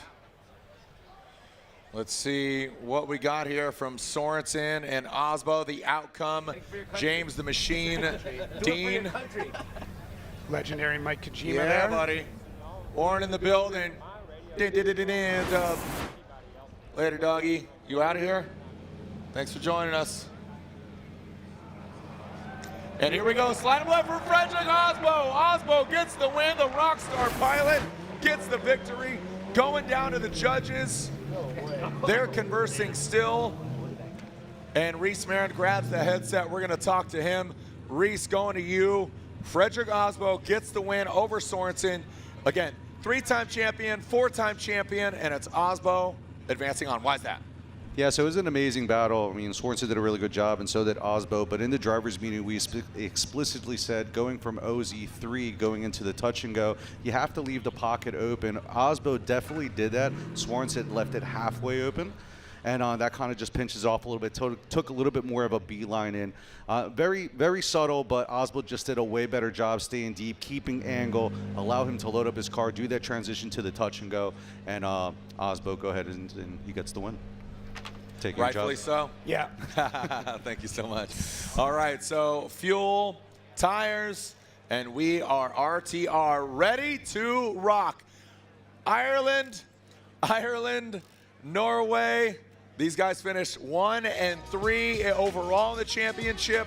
And Adam LZ, he officially has the final podium spot. Our podium ceremony will be right after this, just behind the judges' tower. Who's going to be on the podium and what order? We will see. All we know is LZ when we come back.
Visit your local discount tire and service centers for all your automotive needs. We're family-owned, serving as your one-stop shop to have your vehicle running smoothly. We offer 5-star services and a price match guarantee. Plus, get 2 tires free when you purchase 2 select tires. What are you waiting for? Go online and schedule your appointment today. Are you ready to rev up your career?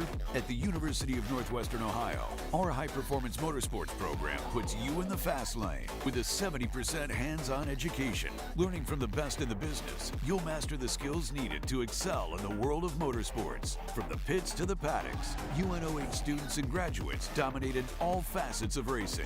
Turn your passion into a career at UNOH. Apply today at unoh.edu.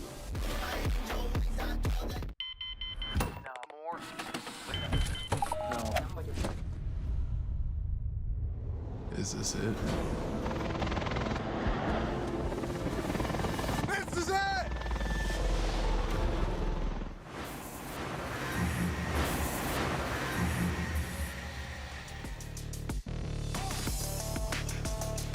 Well, we are still throwing some fuel and tire on the fire. The fire here on the streets of Long Beach, and it's official. We'll be back here for a new layout, round 8. We are bookending our season. It begins here and it ends here. Round 1 and round 8. In between, we have a drift smoke sandwich. Smoked tires, not brisket. We move on to Atlanta for May, so on and so forth. We see Jersey, St. Louis, Orlando, Seattle, Monroe, Washington, Utah.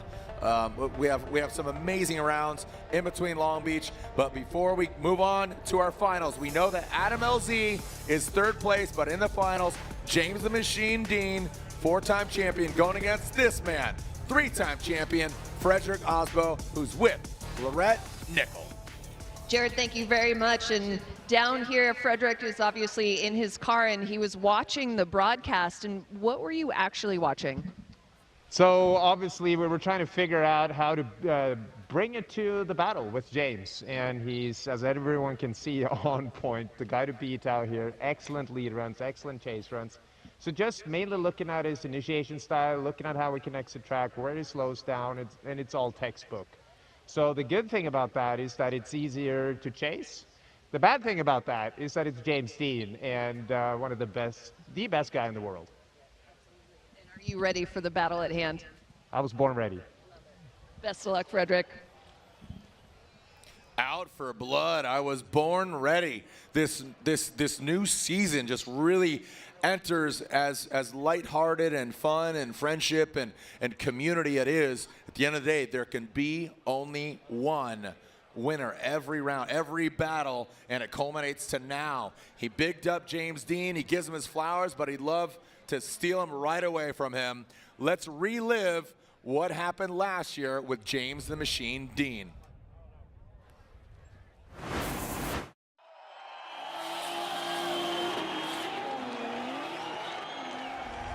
Welcome to the streets of Long Beach. Make some noise for the Drift Nation. My name is James Dean, driver of the AutoZone Ford Mustang and Formula Drift. 3-time Formula Drift champion, and this is a sport I absolutely live for. It's official. We've begun Formula Drift Round 1 2024 season. Let's send it!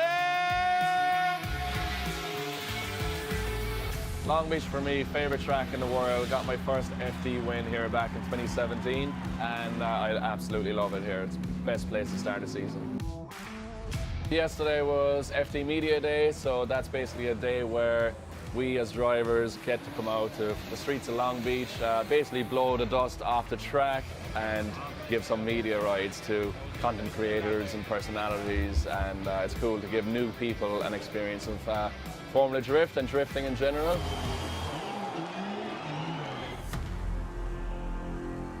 Everything was going really well for us yesterday. Felt very comfortable in the new car, and we were just wrapping up practice on the last run, and I lost all power. The car went up in flames under the bonnet and basically took off. It melted a nitrous line and it just kept it going. It was fueling it. passenger. He got himself out really quick. I just turned the car off, killed the power, jumped out. Unfortunately, we suffered a lot of damage. Everything underneath the hood was absolutely destroyed.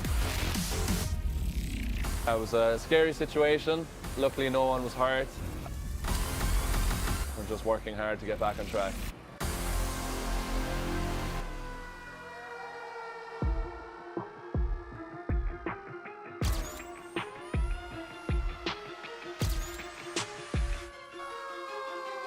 Car right now is at my good friend Dean Carney's workshop. It's been really, really helpful. He's basically given us the keys to work there as long as we need to. So it's almost someone there around the clock right now, working on the car, building a new loom. All the plumbing had to be redone to get us back on track for Saturday, the main competition.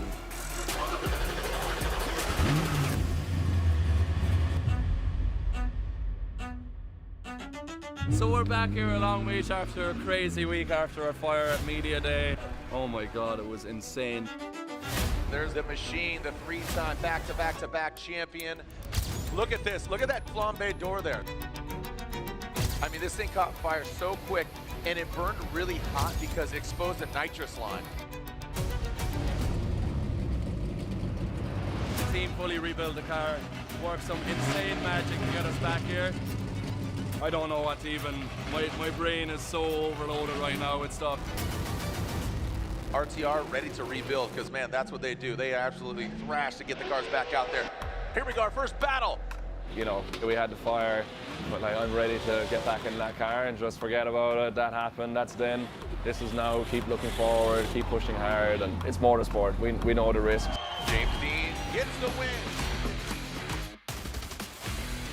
So the big question is, can James Dean do it again in ideal conditions? He did it in fire and rain. Can he do it again? We'll take a short break. When we come back, it's Frederick Aasbo against our defending champion, James Dean. Can he go back-to-back here in Long Beach? When we come back here on the streets of Long Beach, Aasbo, James Dean, 7 championships between them, but there can be only one winner here on the streets of Long Beach, LB1, when we come back.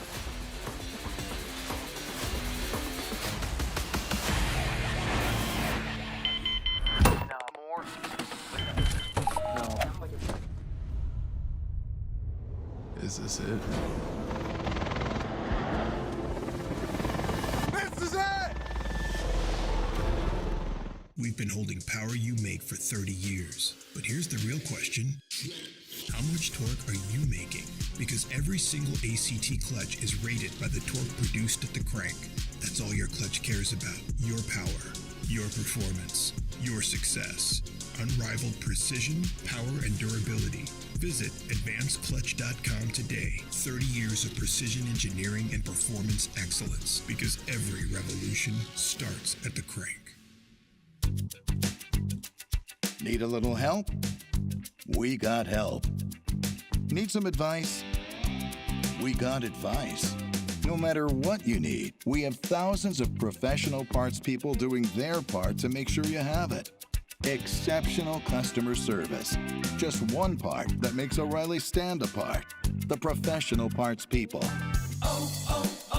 O'Reilly Auto Parts. These are my race treads for when the road ends. These are my race treads for shredding the slopes. These are my race treads for setting the hook.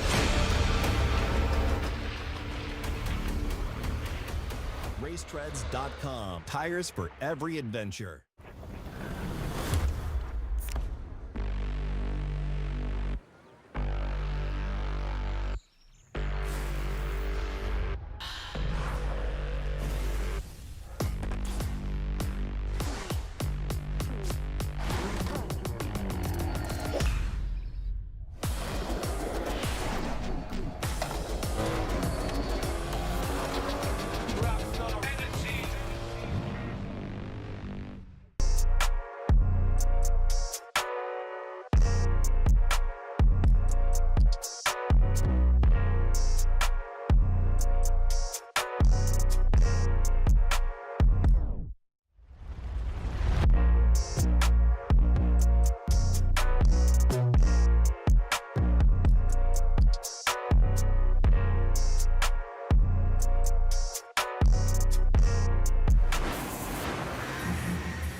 7 championships between these two drivers.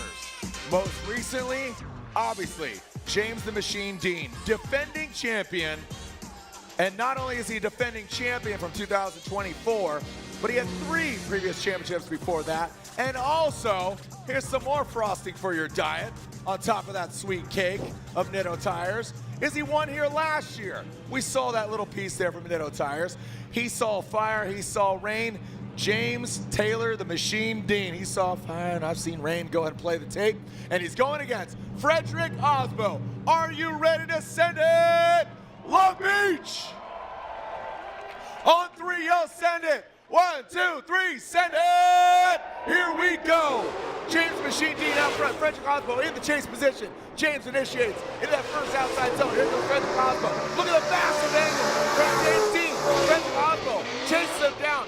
Well done, gets into the pocket. James, massive angle. Frederick Aasbo gets that proximity, doesn't mimic a tail right there. You can see just about 15, 10, 0 degrees in that chase position. Well done by James Dean, allowing Frederick Aasbo in the chase. They paid for the whole seat, but you're only going to use the edge. Hobson, the camp, they're watching on. The RTR teammate, Von Kitten Jr. up here. He's watching on, no headset on. He's enjoying the show. Jacob. What we are looking at are the 2 most dominating drivers in drifting history going head-to-head and trying to nudge each other and figure out the last 1%. And that's all this is. Look at Aasbo, the only person that's been able to hang, to be able to get into the side, mirror the angle, mirror the speed, mirror the line of the epic and just absolutely perfect James Dean. This is nuts that Frederick Aasbo is able to get in here. And what every other driver has tried to do all weekend, and Aasbo is starting to accomplish it. There's a few spots here and there that we can nitpick, but I don't want to. What I want to do is just absorb the absolute insanity that is Frederick Aasbo right now going up against James Dean. There is definitely a chip on the shoulder of Frederick Aasbo, somebody who sat on the top of the most championships to then watch James Dean come in and snatch all that away from him. There is so much going on. So look at this, tail of the tape, both still in their 30s. I mean, Aasbo's getting close to the edge. Both, coming from different countries, both from absolutely epic drifting heritages. 3 and 2. There's a chip here, for sure. And the chip, they're going to fall where they may. Right now, here we go. Send it! Frederick Aasbo, James Dean. Let's see what kind of prowess we got. Look at James Dean. That initiation was very aggressive in the chase. Frederick Aasbo, 2 all the way up. Backs in that Toyota GR Supra. The Rockstar Energy Drink pilot. Can he take it to the top? Taking out the defending champion, a 3-time champion himself, James Dean, into that last clip. What's it going to come down to? It's going to come down to the nuances. Look at Shanahan looking on, He's the whole notes. camp. He's taking notes. He knows what it takes. I mean, Jack Shanahan, I think he's been to Formula Drift events before, but watching it now in this pit, it's pretty insane. His lady back there, Becky Queen Bee. See her, there's Sonny, and there is Ben Hobson. Gives him applause. Pretty good, good shot, smash, dropping into formation. Look at James Dean just right there with Frederick Aasbo the entire time. It's what, at this point, you have to assume the zones are going to be perfect between these drivers. It's what happens in between the zones that's making all the difference. How are they able to open the door? How are they able to transition? When are they making up proximity? Because you're not seeing the adjustments in the zones. They're smarter than that at this point. What they're doing is making that up through transition. Look at James Dean right here in that transition, gets back on the throttle to gain that proximity. He's mirroring the entire time. Frederick Aasbo, just a tiny checkup to get all the way through the 3rd outside zone, then through the touch and go, almost nothing. Frederick Aasbo just able to keep the pace, keep the line that James Dean had when he was in the lead, and then James now gets a taste of his own medicine to see what it's like to chase perfection. It's a great time to watch drifting because we're seeing 2 absolute juggernauts go head-to-head through the entire thing. Look at James Dean in the chase, able to get more angle than Frederick Aasbo. Almost identical as that side-by-side goes through. You can't even tell through that first zone. Now, Freddie getting a little bit more angle, but James able to actually mirror just a little bit better. Then as we come through our last section, Freddie getting more proximity, James doing a better job mirroring. They're so close. It's back and forth. They're taking punches, they're taking blows, just jab, jab, uppercut, uppercut, body blow, body blow. Long Beach, do we have a winner? Where are my James Dean fans at? Make some noise. Oh, wow. How about Frederick Aasbo? Let him hear ya. Oh, even that's close. How about one more time? That was actually the quietest. I know. All right, let's try this again. James Dean. Pretty good. Frederick Aasbo. James Dean. Frederick Aasbo. Aasbo. James Dean. Who loves drifting? Make some noise. Wow. Well, you gotta wait.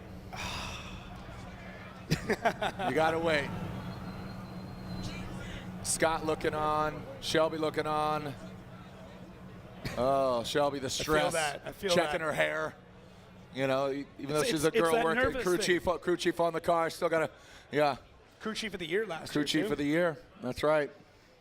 I gave an open mouth kiss last year. I regret that. That's okay. Here we go. Go James Dean. Go Aasbo. They're going. Oh, doctor! Oh! Split decision. They're going one more time. OMT. James Dean. Aasbo. They got work to do. The pressure cooker is on. Slow roasting their respective tires. Fuel for the fire. One more time. One more time, kids. James Dean, Frederick Aasbo. Wow. I agree. We are splitting hairs. It's going to come down to who makes a mistake or who really has that X factor, rate to angle, dragging bumper without affecting the attitude of the car. Overall, where is it going to be the deciding factor? Mistake or greatness? That is what's going to dictate the winner at round one, kicking off our 2025 Formula Drift season. Don't go anywhere. Jacob, Lorette Nickel, I'm Jared Gienda. When we come back, a one more time battle. James Dean, Frederick Aasbo. We'll be right back. The signature skyline, the streets of Long Beach, LB1, because there is LB2. Formula Drift, back and better than ever. We're going to send it COD, cash on delivery, when we return.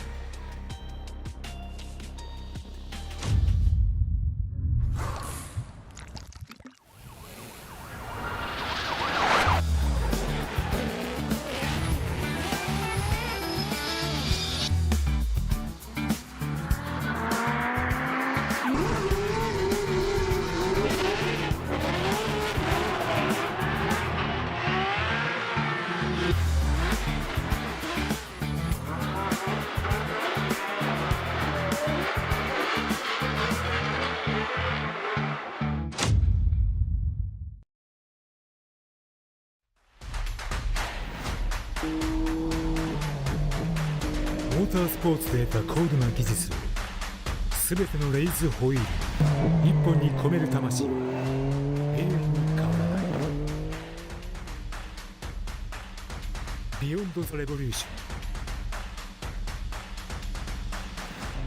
The concept is racing。Made in Japan. Breed. New Fast Orange Body Wash was formulated specifically with mechanics in mind from the #1 brand in heavy-duty hand cleaning. You never know what you're getting into when you're working in the shop. The new body wash takes care of everything from my dirty hands, arms, and face to simply make me feel clean all over. Tiny wax beads help get the toughest dirt out, while also taking care of the strongest automotive odors like fuel, oil, and exhaust too. It's ideal for those areas of skin that are exposed to grease and grime during the day, but gentle enough to use all over your body. Find new Fast Orange Body Wash at O'Reilly Auto Parts.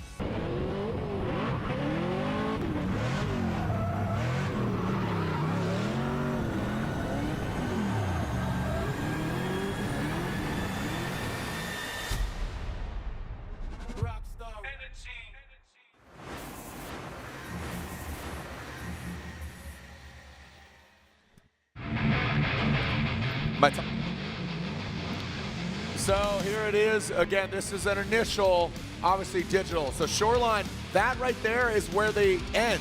So we are not, it's not counter course. This is a new course layout. Yeah. Grandstands are moving. This layout exists because we utilize the Grand Prix of Long Beach, the Acura Grand Prix of Long Beach.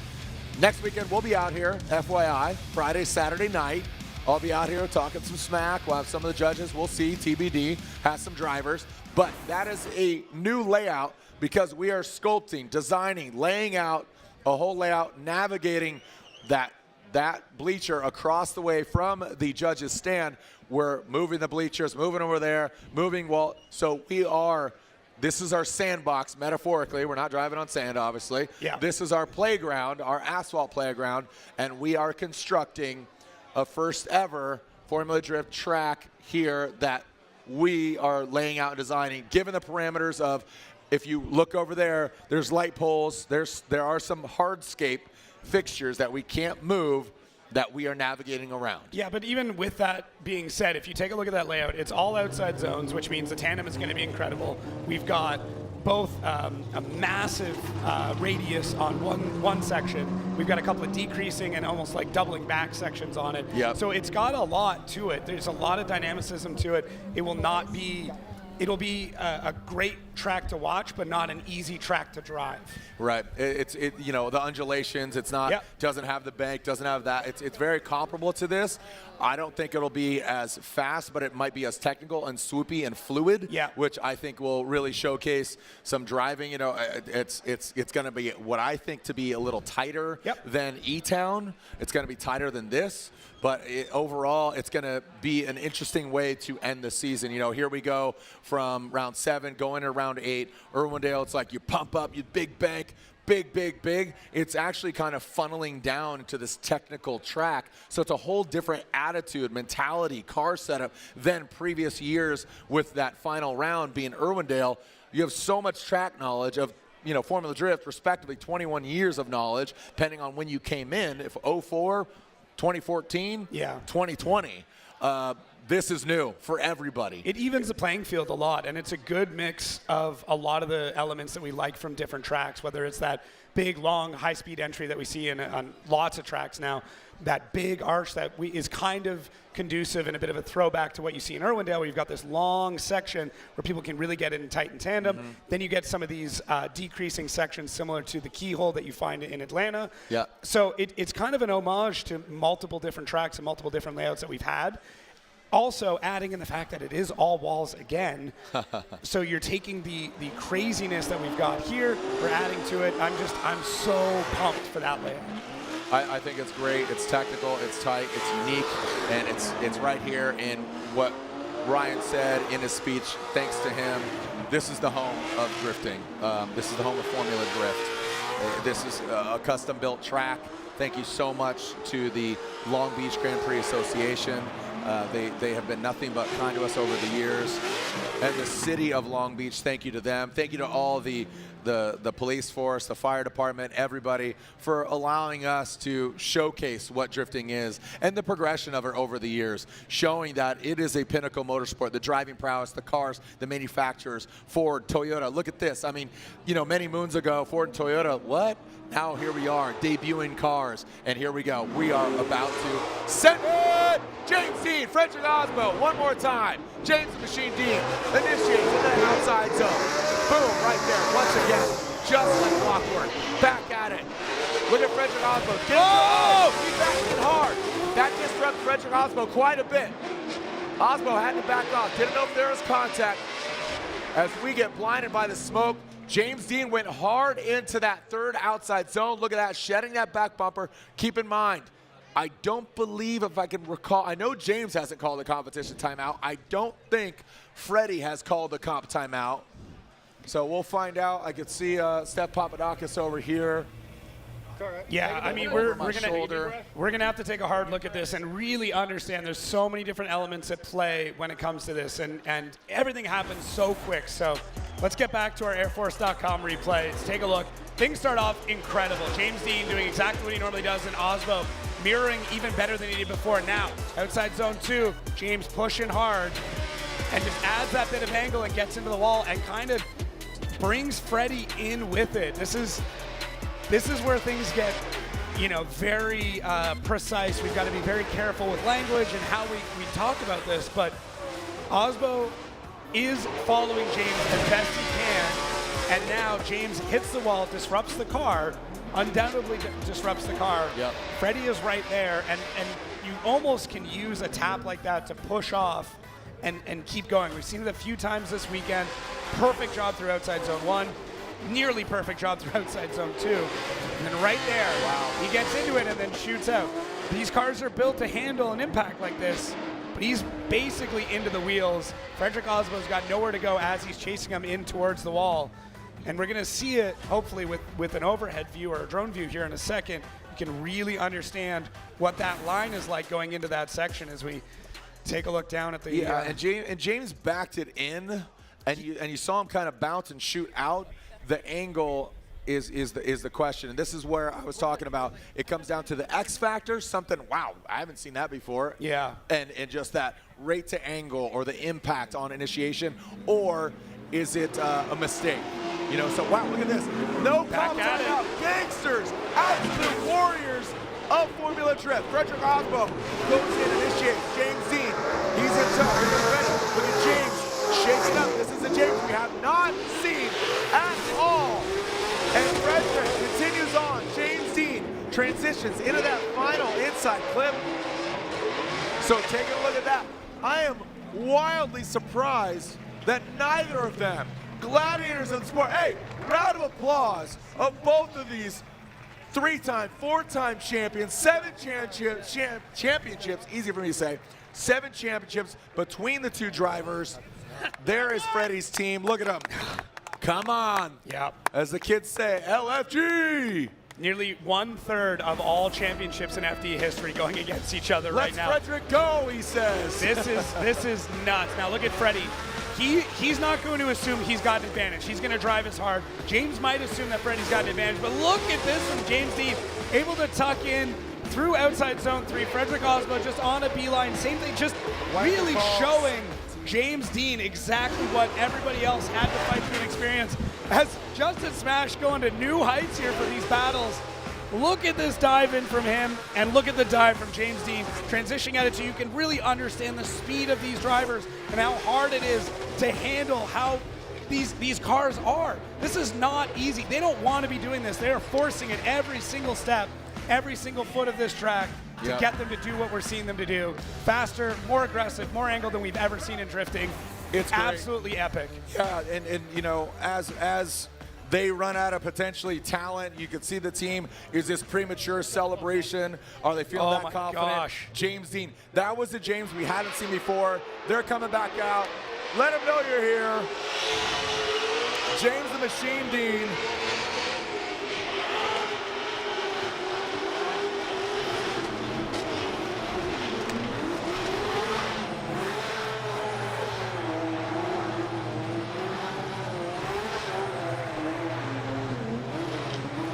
Celebratory burnouts, are they?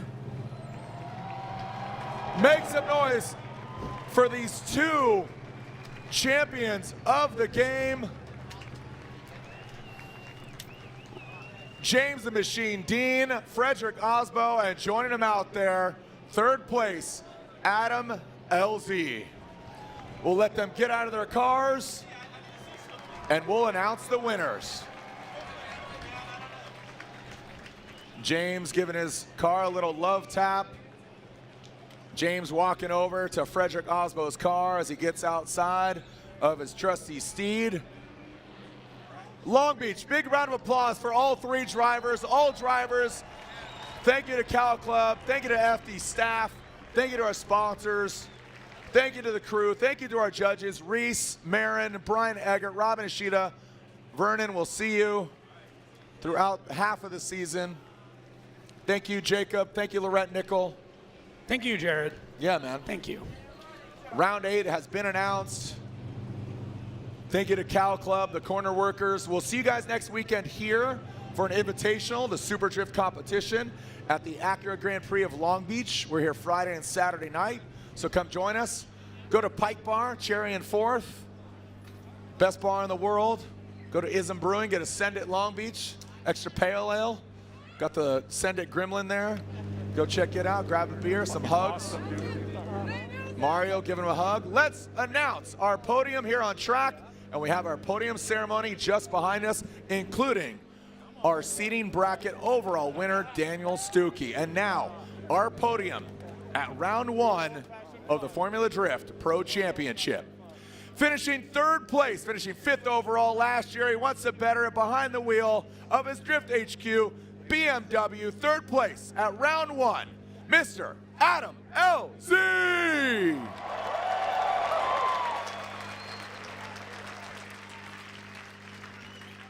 Congratulations to Adam and his team. A hard-fought battle. Look at the smile on his face. It says it all. A hug from Colette, and the heat wave's looking fresh. And now your winner, kicking off an 8-stop championship, and it begins here on the streets of Long Beach, and it'll end on the streets of Long Beach. A new layout for our final round, round 8, the Shoreline Showdown. LB2, but it starts here with LB1. Your winner, former champion, factory-backed, unanimously, is Frederick, the Norwegian Hammer Aasbo, gets the win in his Rockstar Energy Drink.